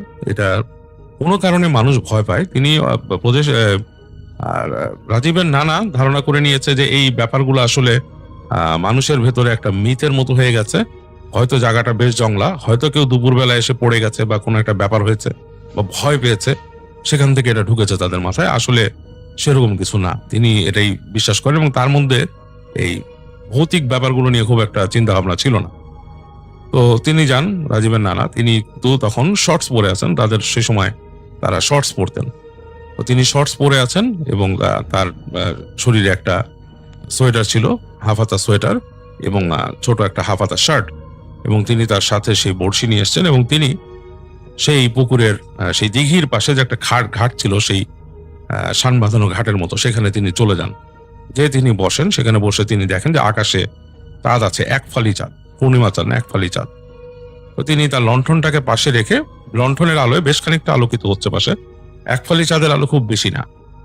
তো তিনি তার মতো সেই আদার দিয়ে বড়শি ফেলেন, সেখানে বসে আছেন, বেশ অনেকক্ষণ বসে আছেন তিনি, এবং তিনি চিন্তা করছেন। মাঝে মাঝে তার কাছে খুব ভালো লাগছে পরিবেশটা, মৃদুমন্দ বাতাস বইছে, হ্যাঁ, মানে শরতের একটা ওয়েদার এবং খুব সুন্দর।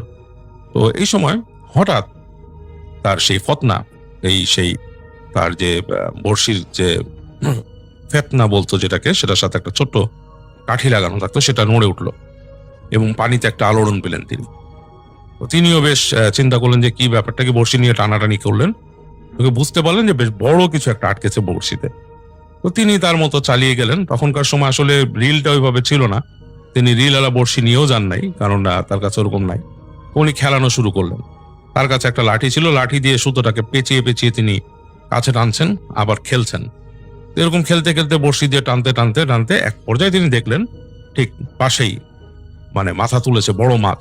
তো তিনি বুঝতে পারলেন যে এটা বড় মাছ এবং আরো কাছে আনতে থাকলেন তিনি, সুতাটাকে কমায় কমায় কমায়। এক পর্যায়ে তিনি অনেক খেলে পানিতে নেমে গেলেন একটু, আর তার সাথে তিনি সেই সময় একটা জালের মতো নিয়ে এসেছিলেন, সেটা দিয়ে মাছটাকে তিনি খপ করে উঠিয়ে ফেলেন এবং দেখলেন পুরো নড়ছে, মানে এরকম দাপাচ্ছে। বুঝতে পারলেন যে বড় একটা মাছ তার ইসে উঠেছে। তিনি আরো কাছে যখন টেনে আনলেন, দেখলেন বেশ বড় গোলগাল একটা কাতল মাছ, ওজন প্রায় 5-6 কেজির উপরে হবে, বেশ বড়। তিনি সেটাকে নিলেন, নিয়ে তার সাথে যে তিনি নিয়ে এসেছিলেন যে একটা ঝুড়ির মতো, ঝুড়ির মধ্যে তিনি রাখলেন। মাছ লাফাচ্ছে, এক লাফ দিয়ে উঠে যাচ্ছে, যে তিনি বুঝলেন যে এখানে তো আসলে রাখলে আবার পানিতে পড়ে যেতে পারে। তো তিনি সেই কাতল মাছটাকে ধরে ঝুড়ি শুদ্ধ উপর উঠে গেলেন, উঠে যে উপরে ডাঙার মধ্যে এক জায়গায় রাখলেন। রেখে এসে তিনি আবার তার বড়শি নিয়ে আসলেন এবং তিনি ওই মাছের গায়ের উপর তার টুকিটাকি জিনিসপত্র দিয়ে ভার দিয়ে রাখছেন, যাতে মাছটা লাফিয়ে এদিক ওদিক। কিন্তু বড় মাছ অনেক লাফাচ্ছে, তার ঝুড়ি হয়তো 3 হাত ডিপ হবে, কিন্তু মানে বালতির মতো প্রায় ঝুড়িটা। তো সেখানে লাফিয়ে উঠে পড়ে যেতে পারে। তো যাই হোক, তিনি খুব খুশিও, এত বড় একটা মাছ পেয়েছেন। তো তারপরও তিনি চিন্তা করলেন আবার বড়শি ফেলে, তো অল্প সময়ের অর্জন। তো তিনি নেমে আবার তিনি ওনার সেই বড়শি ছুলে ফেললেন। তো বড়শি ছুলে ফেলেছেন, কিছুক্ষণ পর তার মনে হলো তাকে দূর থেকে প্রজেশ ডাকছে তার নাম ধরে। তো তিনি বললেন, প্রজেশ আসলো নাকি? একা এত সাহস হয়ে গেল প্রজেশের, এত ভয় পায় এবং রাতে ডাকছে। তো তার মনে হচ্ছে যে তাকে ডাকছে প্রজেশ। প্রজেশের গলা তিনি স্পষ্ট শুনছেন এবং তিনি একটু পরপর সে তার মাছ যে ওখানে লাফাচ্ছে, ঠটর ঠটর করে শব্দ তিনি পাচ্ছেন, বেশ লাফ দিয়ে উঠছে। একবার ভাবলেন যে আমি পেয়ে গেছি এত বড় একটা মাছ, এখন আর এখানে বসে থেকে লাভ কি। তো তিনি আস্তে করে তার বড়শিটা নিলেন, প্রজেশের ডাকটাও শুনতে পাচ্ছেন তিনি। তো তিনি একবার ভাবলেন যে তিনি প্রত্যুত্তর দেবেন, মানে তিনিও ডাক দেবেন। সে ডাক না দিয়ে তিনি আস্তে করে তার বড়শিটা গোটালেন, গোটায় তার সাথে নেট আরো টুকিটাকি জিনিসটা ছিল নিয়ে উঠালেন। এসে তার ঝুড়ির কাছে আসলেন, দেখলো মাছ আছে, মাছ লাফাচ্ছে এখনো ভেতরে। তো তিনি ওই টুকিটাকি জিনিসগুলোও সেই ঝুড়িতে রাখলেন, রেখে তিনি ঝুড়িটা তুললেন, দেখলেন বেশ ওজন, মানে বেশ ওজন মাছের, এবং মাছটা লাফাচ্ছে যে কাঁপছে। তো একটু সামনে গিয়েছেন তিনি, একটু সামনে গিয়েছেন, তখন তিনি ঠিক খুব কাছ থেকে শুনলেন যে একটা কয়েকটা গাছের আড়াল থেকে প্রজেশ ডাকছে। তো তিনি সেদিকে হেঁটে গেলেন, তিনি এবার প্রজেশের নাম ধরে ডাকলেন, হে প্রজেশ নাকি? তো এইবার আর কোনো শব্দ নাই, তিনি যখন ডাকছেন আর কোনো উত্তর আসছে না। তো তিনি হেঁটে হেঁটে ওই কয়েকটা গাছের পাশ দিয়ে আবার গেলেন, হে প্রজেশ নাকি? ওনার ওই মাছের ঝুড়ি কিন্তু ধরা, এক হাতে লণ্ঠন ধরা, এবং ওই ঝুড়ির মধ্যে উনি সব জিনিস দিয়েছেন, মাছ লাফাচ্ছে ভিতরে যথারীতি। তো তিনি বেশ কাছে চলে গেলেন। তো কাছে চলে যাওয়ার পরে তিনি দেখলেন যে প্রজেশ নাই কোথাও। আরেকটু লণ্ঠন ভালো মতো ফেলতে তিনি একটু অন্ধকারের মধ্যে দেখলেন কয়েকটা গাছের ফাঁকে একটা মানুষ বুঝি বসে আছে মানুষের মতো, এবং মানুষই বসে আছে, এবং সাদা একটা কাপড় গায়ে, মানে এটা একটা মহিলাই হবে। তো তিনি বেশ সাহস করে বললেন, কে ওখানে, এটা কে গো? তো তখন ওই পাশ থেকে একটা নারী কণ্ঠে জবাব দিল, আমি। তো বললো যে আমি কে? বলে আমি অমুক রানী, মানে একটা রানী বলছে নাম। তো তিনি বলতেছেন যে এখানে কি? বলে এখানে এত রাতের মধ্যে এই বাগানে বসে আছেন কেন? হ্যাঁ, এখানে কি করছেন এখানে রাতের বেলা এখানে? তো সেখানে বলে আমি এখানেই থাকি, তো আমি এখানেই থাকি, ঘোরাঘুরি করি, কি সমস্যা কি? তুমি কি মাছ ধরতে এসেছো এখানে? রাজীবের নানাকে জিজ্ঞেস করতেছে।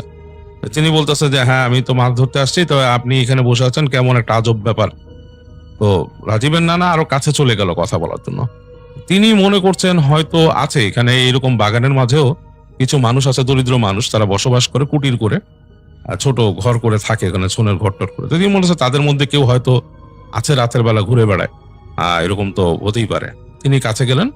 তো কাছে যে তিনি আরো সামনে গেলেন, সামনে যেয়ে দেখলেন যে সেই মানে মানে হতদরিদ্র কোনো মানুষের মতো না, যে বসে আছেন তিনি একটা নারী, এবং তিনি এক প্যাচে একটা শাড়ি পরা, সাদা শাড়ি পরা, এবং যথেষ্ট সম্ভ্রান্ত চেহারা লাগছে, মানে চেহারার উপর আলোটা তার অল্প পড়ছে, গায়ের রং বেশ বেশ মানে ফর্সা, গায়ের রং বেশ সাদা, এবং বসে আছে গৌরবর্ণ আর কি গায়ের রং, এবং বসে আছেন, এবং মনে হচ্ছে সনাতন ধর্মাবলম্বী কোনো নারী বসে আছেন, বাট এক পেতে শাড়ি পরা। সম্ভ্রান্ত ঘরের কোনো নারী আবার এই রাতের বেলা এইভাবে বসবেন না।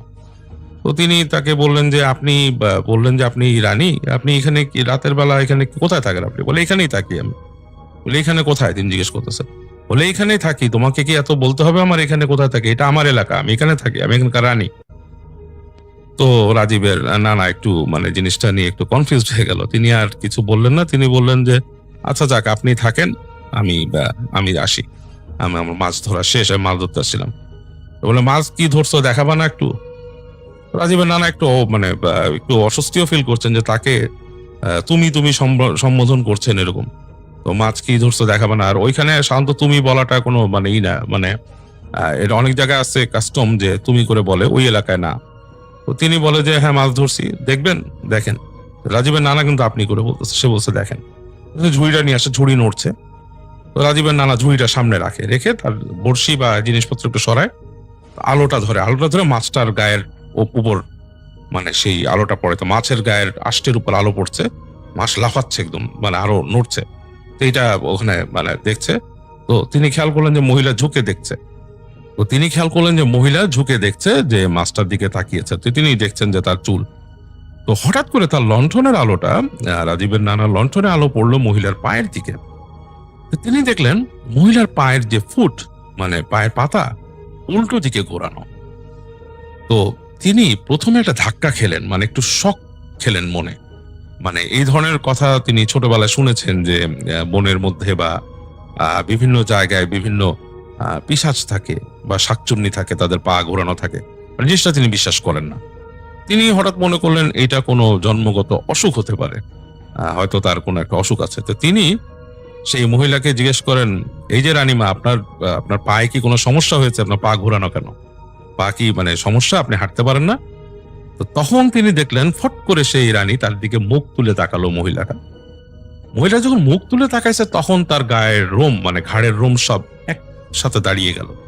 তিনি দেখলেন বেশ বিভৎস একটা চেহারা মুখ তুলে তাকাইছে তার দিকে, মানে যদি একটা মানুষের মুখ, কিন্তু তার চোখগুলো মনে হচ্ছে বেরিয়ে আসছে ভেতর থেকে, কোটর থেকে, এবং জিহ্বাটা এরকম বেরিয়ে গেছে, মানুষের জিভি বেরিয়ে গেছে, সামনের দুটো দাঁত সদন্তগুলো চোখা, এবং এরকম করে জিহ্বাটা বাড়িয়ে ধরলো তার দিকে, এবং খ্যাক করে উঠলো, বলল যে তোর এত বড় সাহস, তুই আমার পা নিয়ে কথা বলিস, তুই ভয় পাইস না এখনো?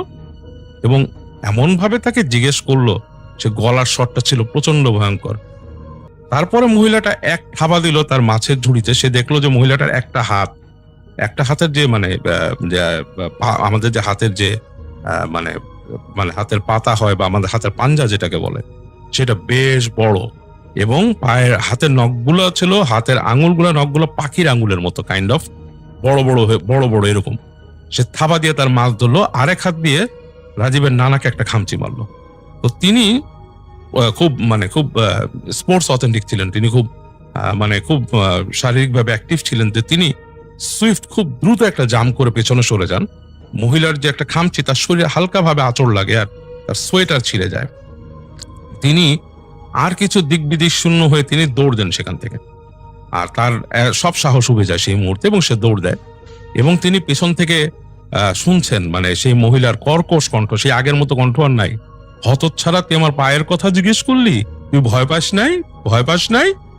তিনি ছেড়ে দৌড়ালেন, তার আর কোনো খেয়াল নেই, তিনি দিক বিদিক শূন্য হয়ে দৌড়াচ্ছেন এবং দৌড়াচ্ছেন, কোথায় হারিয়ে যাচ্ছেন তার কোনো খেয়াল নেই। তো তিনি দৌড়াতে দৌড়াতে একসময় তিনি একটা গাছের সাথে প্রচন্ড জোরে বাড়ি খেয়ে পড়ে যান এবং তার আর কোনো তখন খেয়াল ছিল না।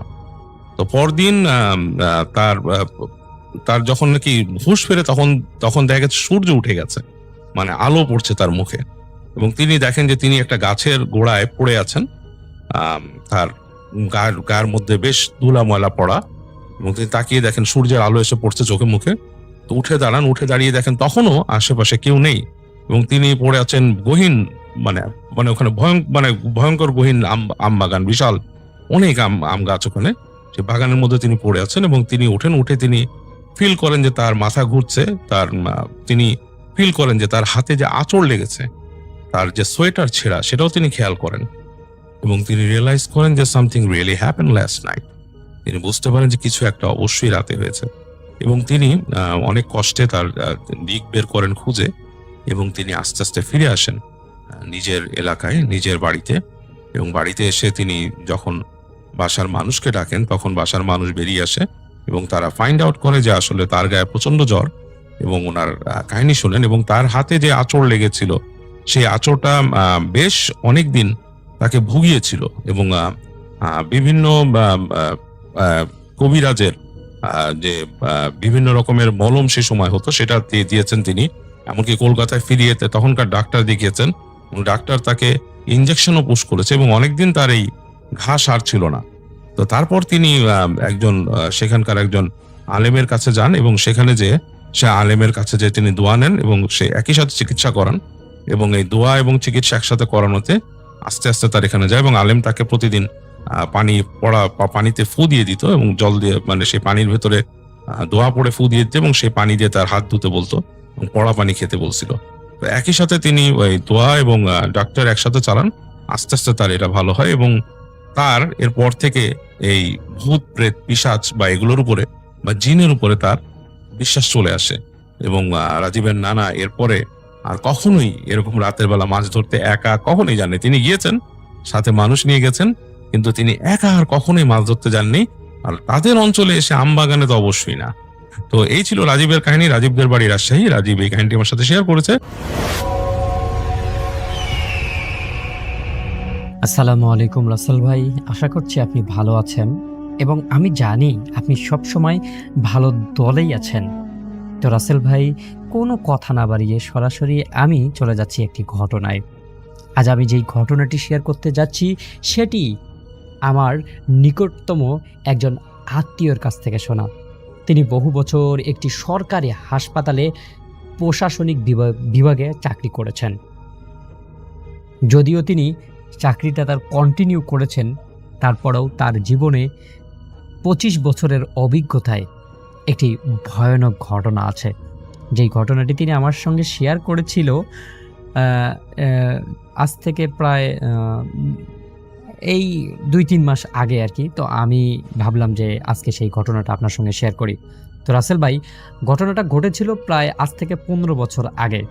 সেই সময় হাসপাতালের মর্গ ছিল, পুরনো ভবন, তারপর রাতের ডিউটি নিয়ে নানা ধরনের গল্প প্রচলিত ছিল। তবে এই ঘটনাটা এতটাই আলোচিত হয়েছিল যে দীর্ঘদিন পর্যন্ত হাসপাতালের কর্মচারীরা এটা নিয়ে কথা বলতেন। এখনও যদি আপনি সেই হাসপাতালে যান, তাহলে এই ঘটনাটি হয়তো শুনে থাকবেন, কিন্তু আমি ব্যক্তিগত কিছু কারণে হাসপাতালটার নাম বলছি না। হাসপাতালটা ছিল একটা বিভাগীয় হাসপাতাল, একদম সরকারি পর্যায়ে হাই লেভেলের একটা হাসপাতাল। মূল ভবনের পিছনে একটি ছিল পুরনো মর্গ বলতে সেখানে লাশ রাখা হতো, লাশের যেই ক্রিয়াকলাপগুলো আছে সেগুলো করা হতো। আবার সেখানে বেশ কিছুদিন ধরে অনেকগুলো লাশও পড়ে থাকতো, যেই লাশগুলোর প্রকৃত আসলে পরিচয় বা প্রকৃত মানে পরিচয় না মেলার কারণে সেখানেই পড়ে থাকতো প্রায় সপ্তাহের পর সপ্তাহ। ভবনটি মানে এতটাই পুরনো ছিল যে দেয়ালের মানে প্লাস্টারগুলো খসে খসে পড়ে যেত। আর ওই মর্গের দিকে ওইরকম হাসপাতালের যারা আছে, প্রশাসনিক বিভাগে আছে, তারা সেরকম লক্ষ্যও রাখতো না। আর রাতের বেলা ওই দিকে লোকজন খুব কমই যেত। দিনের বেলাতেও জায়গাটা অস্বস্তিকর লাগলেও প্রয়োজন ছাড়া কেউ সেই দিকে যেত না একদমই। এবং সেই হাসপাতালের আমার যেই আত্মীয়, তার নাম হচ্ছে কাশেম আলী, ছিলেন হাসপাতালের একজন দফতরি। প্রায় ২০ বছর ধরে তিনি সেখানে চাকরি করেছিলেন। সাহসী মানুষ হিসেবে সবাই তাকে চিনত। মর্গের কাগজপাতি পৌঁছে দেওয়া, মৃতদেহ গ্রহণ, রেজিস্ট্রেশন সই করানো, পুলিশের কেসের নথি আনে দেওয়া, তারপর হচ্ছে ওই যে ডোমটা থাকে সেই ডোমের আসবাবপত্রগুলো দেওয়া, ডোমের সঙ্গে কথা বলা ইত্যাদিও সব রকমের কাজেই তিনি নিয়মিতভাবে করে আসতেন। এবং তিনি নিজেই বলতেন, মরা মানুষকে ভয় পাইতে হয় না, ভয় পেতে হয় জীবিত মানুষকে। কিন্তু এক রাতে ঘটনা সেই বিশ্বাসের বদলে দিয়েছিল তার জীবনকে। সেটি ছিল একদমই বর্ষার একটা সময়। বৃষ্টি টপ টপ করে পড়ছে, আবার মাঝে মধ্যেই ভালো হয়ে যাচ্ছে। এক সন্ধ্যায় একটা সড়ক দুর্ঘটনায় একজন অজ্ঞাত পরিচয় ব্যক্তির লাশ আনা হয় কবরস্থানে। আসলে লাশ বলতে লোকটা জীবিতই ছিল, কিন্তু হাসপাতালে ঢোকার কিছুক্ষণ আগেই হয়তো মারা গিয়েছে। লাশটা হসপিটালে ঢোকার ৫-৭ মিনিট পরেই পুলিশে মামলা হয় এবং লাশটাকে মর্গে পাঠানো হয় যেন এই লাশটাকে ফরেনসিক টেস্ট করানো যায়। প্রথম দিন কেটে যায়, দ্বিতীয় দিনও কেটে যায় এবং তৃতীয় দিনও কেটে যায়, কিন্তু ওই লাশটিকে শনাক্ত করার মতো কেউ আসে না। পুলিশের মতো কাজ করে সেখান থেকে চলে যায়। এবং চতুর্থ দিনেও দিনটা একই অবস্থায় কেটে যায়। কিন্তু প্রায় রাত ১২টা, বাইরে টুপটুপ বৃষ্টি পড়ছে। কাশেম আলীকে জরুরি একটি নথি মর্গের দায়িত্বপ্রাপ্ত কর্মচারীর কাছে পৌঁছে দিতে বলা হয় যে এই কাগজটি এখনই সেখানে পৌঁছাতে হবে। কাশেম আলী বিরক্ত হলেও তিনি কাজের জন্য রওনা দেন। মর্গের সামনে পৌঁছে তিনি লক্ষ্য করেন প্রধান দরজাটা সামান্য খোলা। এটা অস্বাভাবিক ছিল, কারণ সাধারণত মর্গের দরজা সবসময় বদ্ধ রাখাই কথা, কারণ সেখানে আলো বা অন্ধকার বা সেখানে বিভিন্ন ধরনের ভয়ানক জিনিস থাকে যেটা দেখে মানুষ ভয় পেতে পারে। কারণ তিনি জানতেন যে এই দরজাটা কিন্তু সত্যি বদ্ধ রাখা উচিত। তারপর তিনি ভাবলেন যে হয়তো আমার এখানে আসার কথা ভাবে দরজাটা খোলাই রাখা আছে। এরপর তিনি আর কোনো কিছু চিন্তা না করে ধীরে ধীরে দরজা ঠেলে ভিতরে ঢুকে পড়লেন। ভিতরে অদ্ভুত রকমের একটা ঠান্ডা, সেটা সবাই জানে যারা যারা মর্গের ভিতরে ঢুকেছে। মনে হচ্ছে যে আবহাওয়াটা বাইরের থেকে একটু বেশি ঠান্ডা। রাসেল ভাই, আমি আপনাকে বলছি যে বৃষ্টির দিন চলছে, কিন্তু বৃষ্টির দিন তো বাইরেতে এমনিতেই ঠান্ডা, কিন্তু তিনি যখন ওর ভিতরে ঢুকলেন তাকে আরও বেশি ঠান্ডা লাগছে। তিনি কর্মচারীকে ডাকলেন। কর্মচারী কোথাও ছিল না, কোনো উত্তরও আসলো না। তিনি আরও ভিতরে গিয়ে যেতেই তার চোখে পড়ল একটা লাশ রাখার স্টলের টলির দিকে। তারপর তিনি একদম সেটাকে দেখে থমকে দাঁড়ালেন। তিনি দেখলেন যেই অজ্ঞাত পরিচয়ের লাশটি ৩ দিন ধরে একই জায়গায় ছিল, সেটার উপরে সাদা কাপড়টা অর্ধেকটা মেঝের মধ্যে ঝুলে আছে। কাশেম আলী প্রথমে ভাবলেন হয়তো বিড়াল বা ইঁদুর টেনেছে, বা হয়তো বাতাস লেগে বা কোনো কারণে কাপড়টা অর্ধেকটা পড়ে গেছে। কিন্তু তারপর মুহূর্তেই তিনি দেখলেন লাশটার মাথার অবস্থান বদলে গেছে। যেদিকে মুখ ছিল সেই দিকে মুখটা নেই, মনে হচ্ছে কেউ ঘুরিয়ে দিয়েছে। আবার তার শরীরের অংশটা মনে হচ্ছে একটু অন্যদিকে ঘুরে গেছে। আবার মনে হচ্ছে যে লাশটা মারা যায়নি, লাশটা ঘুমিয়ে আছে। এই সব কিছু আলামত দেখে তার বুক ধরপড় করা শুরু করে। তবুও নিজেকে সামনে নিয়ে তিনি সামনের দিকে এগোলেন। ঠিক তখনই করিডোরের অন্য প্রান্ত থেকে মানে লোহার মধ্যে পড়ে গেছে কোনো একটা জিনিস, এরকম একটা শব্দ আসলো টাং করে। শব্দটা শুনে তিনি দ্রুত সেদিকে এগিয়ে যান, কিন্তু দেখলেন যে সেখানে কেউ ছিল না।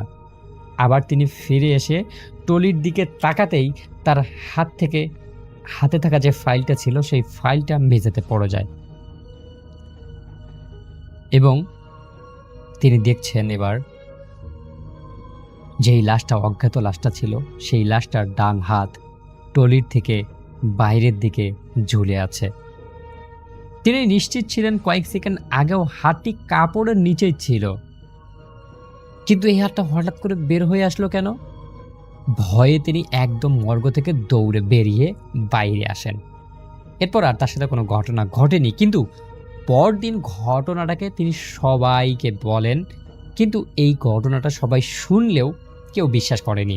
অনেকেই বলেছিল অন্ধকারে হয়তো আপনি ভুল দেখেছেন, আবার কেউ বলছে যে কাশেম আলী আপনি হঠাৎ করে এরকম জিন ভূতের মধ্যেও আলোচনা করা শুরু করছেন কেন? আবার অনেকেই বলেছে হয়তো অনেক রাতে গিয়েছেন, ঘুমের ঘরে কি দেখেছেন না দেখেছেন। আবার অনেকেই বলছিল আপনি ক্লান্ত থাকার কারণে হয়তো আপনাকে ব্রহ্ম ধরেছে। কাশেম আলী বিষয়টা আর বাড়াননি, কারণ উনি ভাবলেন যে আসলে এতগুলো লোক আমাকে এত কথা বলতেছে, আর আসলে একটা মরা লাশ তো কোনোভাবে উল্টাপাল্টা হওয়ার কথা না। তো তিনি ঘটনাটাকে সেটাকেই ক্লোজ করে দেন, এবং এই ঘটনাটা সেখানেই শেষ হয়ে যাওয়ার কথা, কিন্তু সেখানে শেষ হয়নি। তার 4 দিন পরের রাতে ডিউটিতে থাকা এক নিরাপত্তা রক্ষী দাবি করেন তিনি মর্গের পিছনের জানালার সামনে একজন মানুষকে দাঁড়িয়ে থাকতে দেখেছেন। সাধারণত সেখানে কেউ যায় না, কখনো ভুল করে যায় না। তিনি ভাবছিলেন হয়তো মিত্রর আত্মীয়, কিন্তু কাছে যেয়ে তিনি বুঝতে পারেন সেখানে কেউ নেই, সেখানে কোনো কিছুই ছিল না, কোনো চিহ্নও নেই। ঘটনাটা সেখানেই শেষ হয়ে যায়। এর আরও 1 সপ্তাহ পর মর্গের সহকারী কর্মচারী রহিম আলী বলেন, আমি গভীর রাতে দরজার মানে করিডোরের মধ্যে 3 বার টোকানোর শব্দ শুনলাম, কেউ যেন আমাকে ডাকছে, এবং আমি তাড়াতাড়ি করে দরজাটা খুললাম, কিন্তু এপাশ ওপাশ ভালো করে লক্ষ্য করে দেখলাম যে সেখানে কেউ ছিল না। কিন্তু আবার তিনি ভিতরে ঢুকেন এবং ঢুকেই দেখতে পারেন যে ট্রলির একটা চাকা নিজে থেকেই কয়েক ফুট দূরে সরে গেছে। এবার হাসপাতালের কর্মচারীদের মধ্যে এই সব কিছু জিনিস যখন একে অন্যজনকে বলা বলি করে, তখন সবার মধ্যে একটা অস্থিতি ভাব ছড়িয়ে পড়ে। কেউ আর একা সেই মর্গের দিকে একদমই যেত না। রাতে ডিউটিতে 2 জন একসঙ্গে যেত, এরপর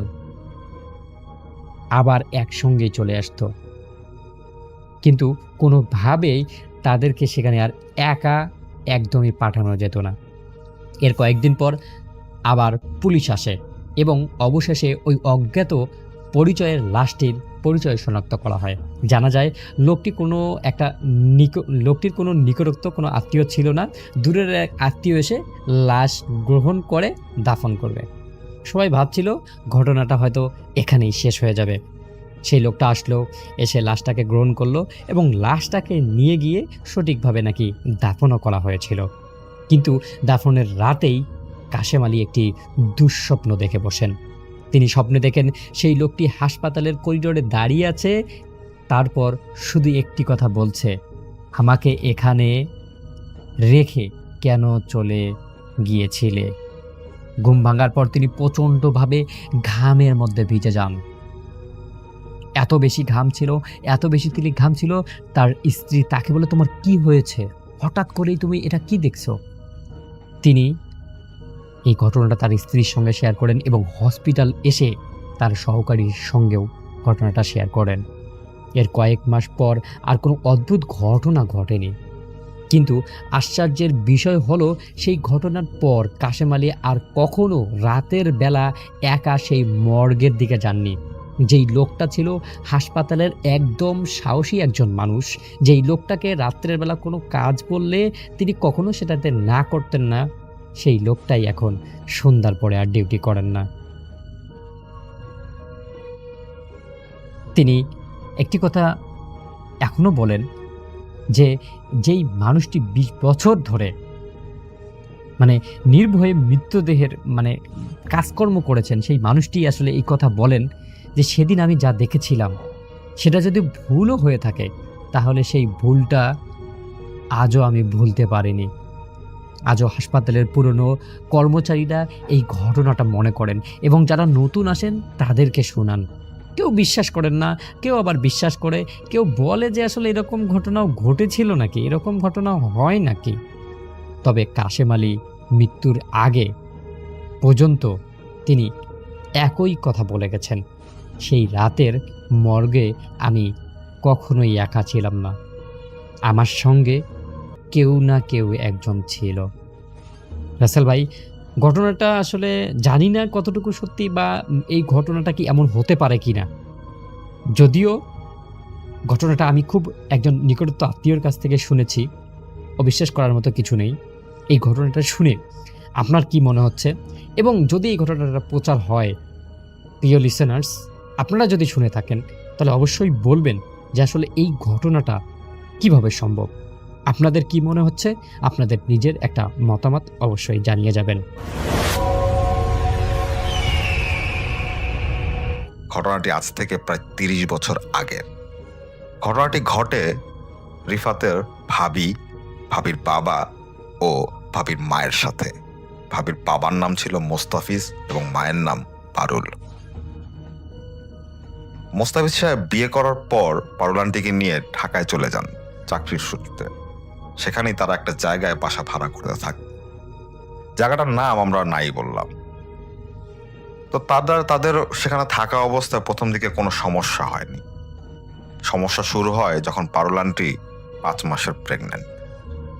তাদের বাসার সামনে একটা কদবেল গাছ ছিল এবং সেই কদবেল গাছে প্রচুর কদবেল ধরত। তো তারা দেখতে পারতেন যে লোকজন প্রায় সেই কদবেল গাছে ঢিলাঢিলি করত। তো বাসাটা খুব কাছে কদবেল গাছটা থাকাতে তারা একটু বিরক্তই হতেন, কিন্তু ওরকম তারা কিছু বলতেন না তাদের। তো একদিন সন্ধ্যার কিছু আগে, অর্থাৎ মাগরিবের নামাজের কিছু আগে, পারুল আন্টি হাঁটতে বের হন। তখন মোস্তাফিজ সাহেব অফিসে ছিলেন। তো পারুল আন্টি হাঁটতে হাঁটতে কিছু দূর যাওয়ার পর তিনি আবার ব্যাক করে বাসায় ফিরছিলেন। ফেরার পথে তিনি দেখতে পান একটা লোক চিতই পিঠা বিক্রি করতেছে। তো তিনি 2টা চিতই পিঠা কিনে খেতে খেতে তার বাসার দিকে আসছিলেন।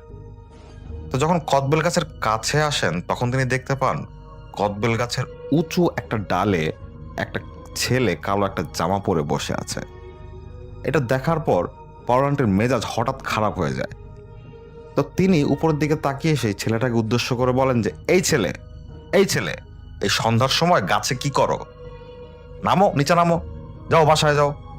এই কথা বলার সাথে সাথে পারুল আন্টি দেখতে পান সেই কালো জামা পরা ছেলেটা বিদ্যুৎ গতিতে তার চোখের সামনে, তার মুখের সামনে এসে দাঁড়ালো। এবং তিনি দেখতে পান ভালো করে যে এটা আসলে কালো জামা পরা কোনো ছেলে না, এটা একটা কালো অবয়ব যার চোখ দুটো টকটকে লাল। এটা দেখার সাথে সাথে পারুল আন্টি অজ্ঞান হয়ে পড়ে যান।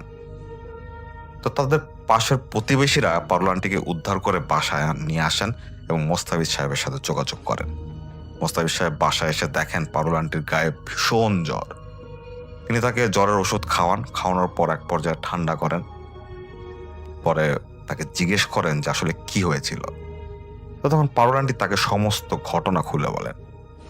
তো মোস্তাফিজ সাহেব তার স্ত্রীকে কোনোভাবে বোঝান যে তিনি যেটা দেখেছেন সেটা ভুল। হয়তো কোনো একটা কারণে তুমি ভুল কিছু দেখেছো, সেই কারণে তুমি ভয় পেয়েছো, এটা কিছু না। কথা বলে তিনি তার স্ত্রীকে শান্ত করেন। রাতে খাওয়া দাওয়া করার পর তারা ঘুমিয়ে যান। রাত 3টা সাড়ে 3টার দিকে হঠাৎ মোস্তাফিজ সাহেবের ঘুম ভাঙে। তিনি দেখতে পান তার স্ত্রী তার পাশে নেই। তো তিনি একটু অবাকই হন। এরপর তিনি খাট থেকে নামেন, নেমে বাথরুমের দিকে তাকিয়ে দেখেন বাথরুমের লাইট অফ। তিনি হেঁটে হেঁটে ড্রয়িং রুমে যান, গিয়ে দেখেন সেখানেও তিনি নেই। ডাইনিং রুমে যান, সেখানেও পারুল আন্টি নেই। হঠাৎ তার কি কারণে যেন মনে হয় যে তার স্ত্রী কি হাঁটতে হাঁটতে সেই কদবেল গাছের কাছে চলে গেল। এটা কেন তার মনে হয়েছে তিনি বলতে পারেন না, কিন্তু ঠিক ওই সময় তার এই কথাটাই মনে হয়েছিল। তো তিনিও ঘর থেকে বেরোন। বেরোয় তিনি দেখতে পান তার স্ত্রী ঠিকই সেই কদবেল গাছের নিচে দাঁড়িয়ে আছেন এবং দাঁড়িয়ে কার সাথে যেন কথা বলতেছেন। তিনি ভয় পেয়ে যান। তারপরও তিনি হেঁটে হেঁটে তার স্ত্রীর কাছে গিয়ে দাঁড়ান, দাঁড়িয়ে তার কাঁধে একটা হাত রাখেন। কিন্তু পারুলান্টি কোনো ভিখারি ছিল না। তিনি এক মনে কার সাথে যেন বিড়বিড় করে একটা অচেনা ভাষায় কথা বলছিলেন। এক পর্যায়ে মোস্তাফিজ আঙ্কেল পারুলান্টিকে জোরাজোরি শুরু করেন বাসায় নিয়ে যাওয়ার জন্য। প্রথম দিকে তো পারুলান্টি কিছু বলছিলেন না। হঠাৎ পারুলান্টি মোস্তাফিজ আঙ্কেলের হাত ধরে একটা ছাড়া দেন।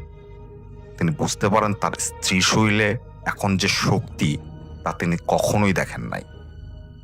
মোস্তাফিজ সাহেব চিৎকারও করতে পারছিলেন না লজ্জায়, যে লোকজন দেখলে কি বলবে, এবং তার স্ত্রীকে তিনি ছেড়েও যেতে পারছিলেন না, কারণ তার স্ত্রী ছিল অন্তঃসত্ত্বা এবং সে অসুস্থ।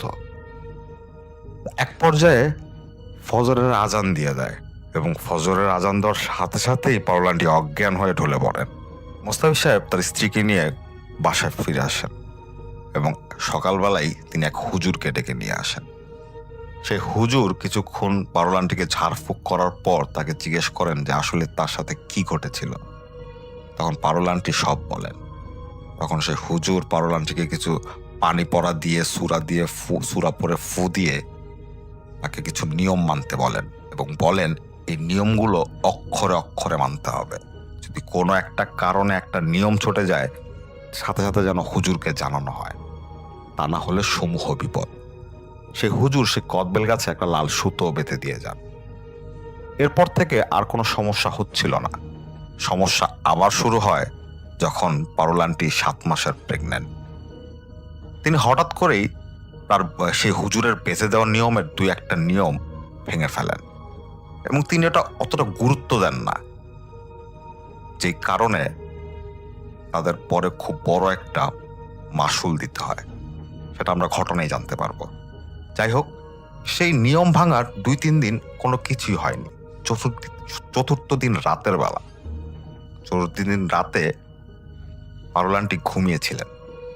হঠাৎ মাঝরাতে তার ঘুম ভেঙে যায়। তিনি দেখতে পান তার বিছানার পাশে সেই কালো অবয়বটি দাঁড়িয়ে আছে এবং সেই জলে টকটকে লাল দুটো চোখ নিয়ে তার পেটের দিকে কেমন একটা ভয়ঙ্কর দৃষ্টি দিয়ে তাকিয়ে আছে। এভাবে এই দৃশ্য দেখার পর পারুলান্টি ভয়ে জমে যান। তিনি যে চিৎকার দিবেন সেই শক্তি তার ছিল না। তিনি খুব আতঙ্ক নিয়ে লক্ষ্য করেন সেই অবয়বটার একটা হাত উপরে উঠে যাচ্ছে। তিনি তাকিয়েছিলেন অপলক। হঠাৎ সেই হাতটা নেমে আসে তার পেটে সজোরে। তিনি ব্যথায় চিৎকার দিয়ে উঠে পড়েন। তার চিৎকারের শব্দে মোস্তাফিজ সাহেবের ঘুম ভেঙে যায়। তিনি দেখতে পান তার পাশে তার স্ত্রী অকথ্য ব্যথায় কাতরাচ্ছেন। তাকে দ্রুত মোস্তাফিজ সাহেব হাসপাতালে নিয়ে যান।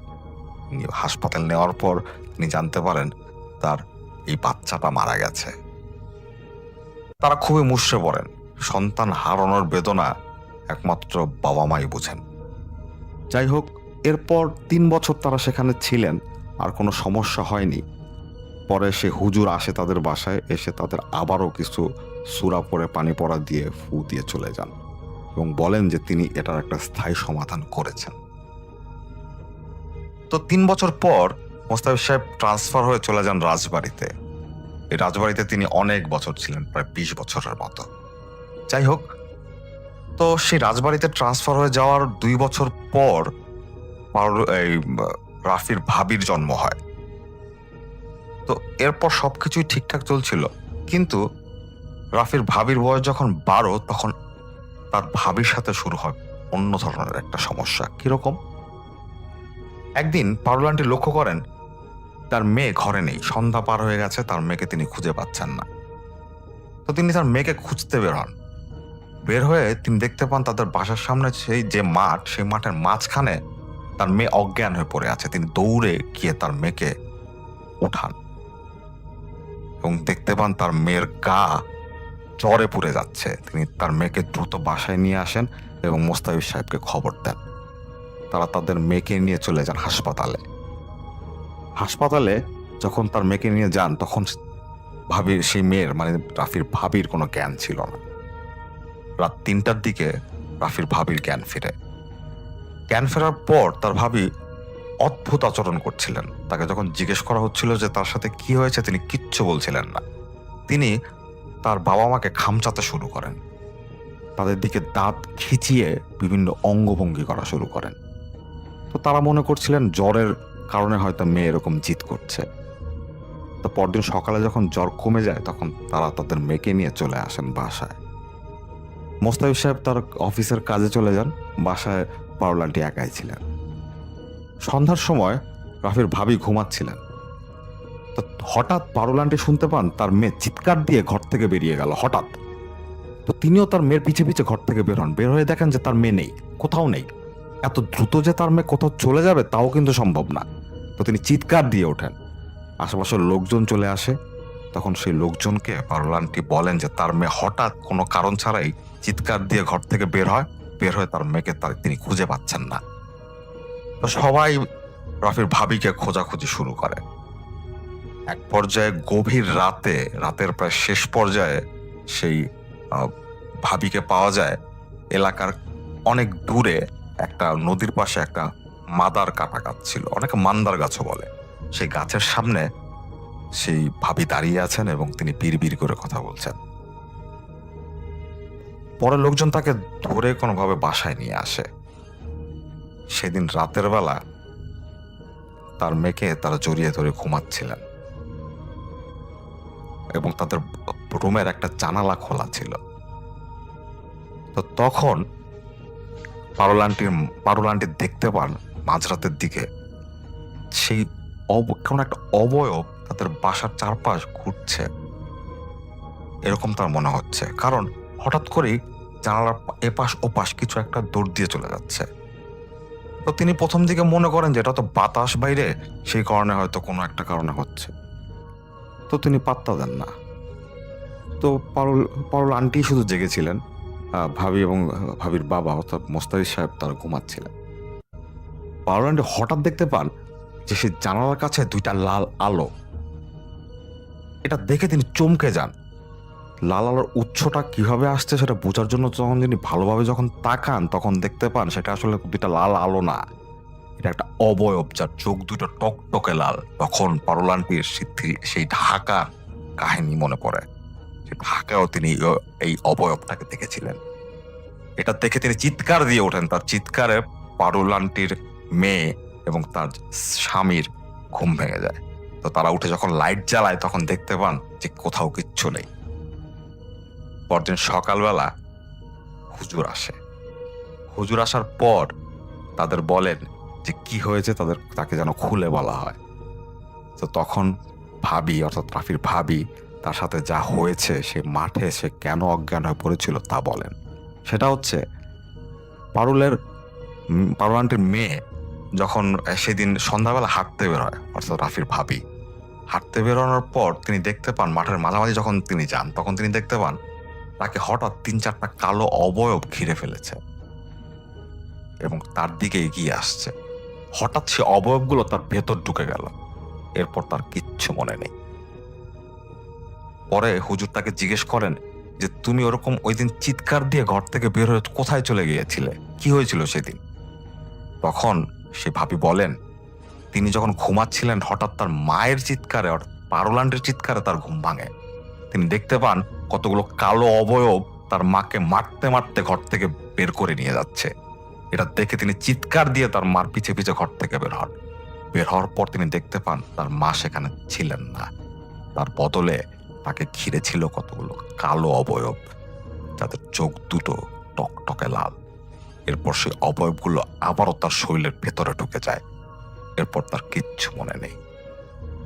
এসব শোনার পর সেই হুজুর তাদের বলেন যে আজকে রাতটা আপনারা আমাকে সময় দেন, কালকে জোহরের নামাজের সময় আপনারা আপনার মেয়েকে নিয়ে আমার কাছে আসবেন। পরদিন জোহরের নামাজের পর মোস্তাফিজ সাহেব তার স্ত্রী এবং তার মেয়েকে নিয়ে সেই হুজুরের কাছে যান। যাওয়ার পর সে হুজুর তাদের বলেন সেই ঢাকায় থাকা অবস্থায় যে জিনগুলো আপনাদের সমস্যা করছিল সেই জিনগুলো আবার ফেরত এসেছে। কারণ সেই হুজুর যে হুজুরের শরণাপন্ন আপনারা ঢাকায় থাকতে অবস্থায় হয়েছিলেন, সেই হুজুর সেই জিনগুলোকে কোনো একটা ভাবে সে কদবেল গাছেই আটকে ফেলেছিল। কিন্তু এখন আপনাদের সেই পুরনো বাসা ভেঙে 6 তলা বিল্ডিং করা হচ্ছে, যে কারণে সেই কদবেল গাছটা কেটে ফেলা হয় আর এই জিনগুলো মুক্ত হয়ে যায়। তারা মুক্ত হয়ে যাওয়ার পরেই আপনাদের খুঁজে বের করে। কিন্তু সেই হুজুর আপনাকে, আপনার স্ত্রীকে অর্থাৎ মোস্তাফিজ সাহেবকে এবং পারুল আন্টিকে কোনোভাবে প্রোটেক্ট করার কোনো একটা উপায় করে দিয়ে গিয়েছিলেন, এই কারণে সেই জিনগুলো তাদের ক্ষতি করতে পারছিল না। কিন্তু তাদের টার্গেট তারা করেছিল পরে তা পারুল আন্টির মেয়েকে অর্থাৎ রাফির ভাবিকে। সমস্যা যদি আরো কিছুদিন যেত তাহলে রাফির ভাবি অর্থাৎ পারুল আন্টি এবং মোস্তাফিজ সাহেবের মেয়ে মারাও যেতে পারে। পরে মোস্তাফিজ সাহেব জিজ্ঞেস করেন, হুজুরকে আপনি এটা কিভাবে জানলেন? তখন সে হুজুর বলেন যে আমার সাথে আমার এক বন্ধু থাকেন, আপনারা জিনও বলতে পারেন, সেই আমাকে এই খবর এনে দিয়েছে।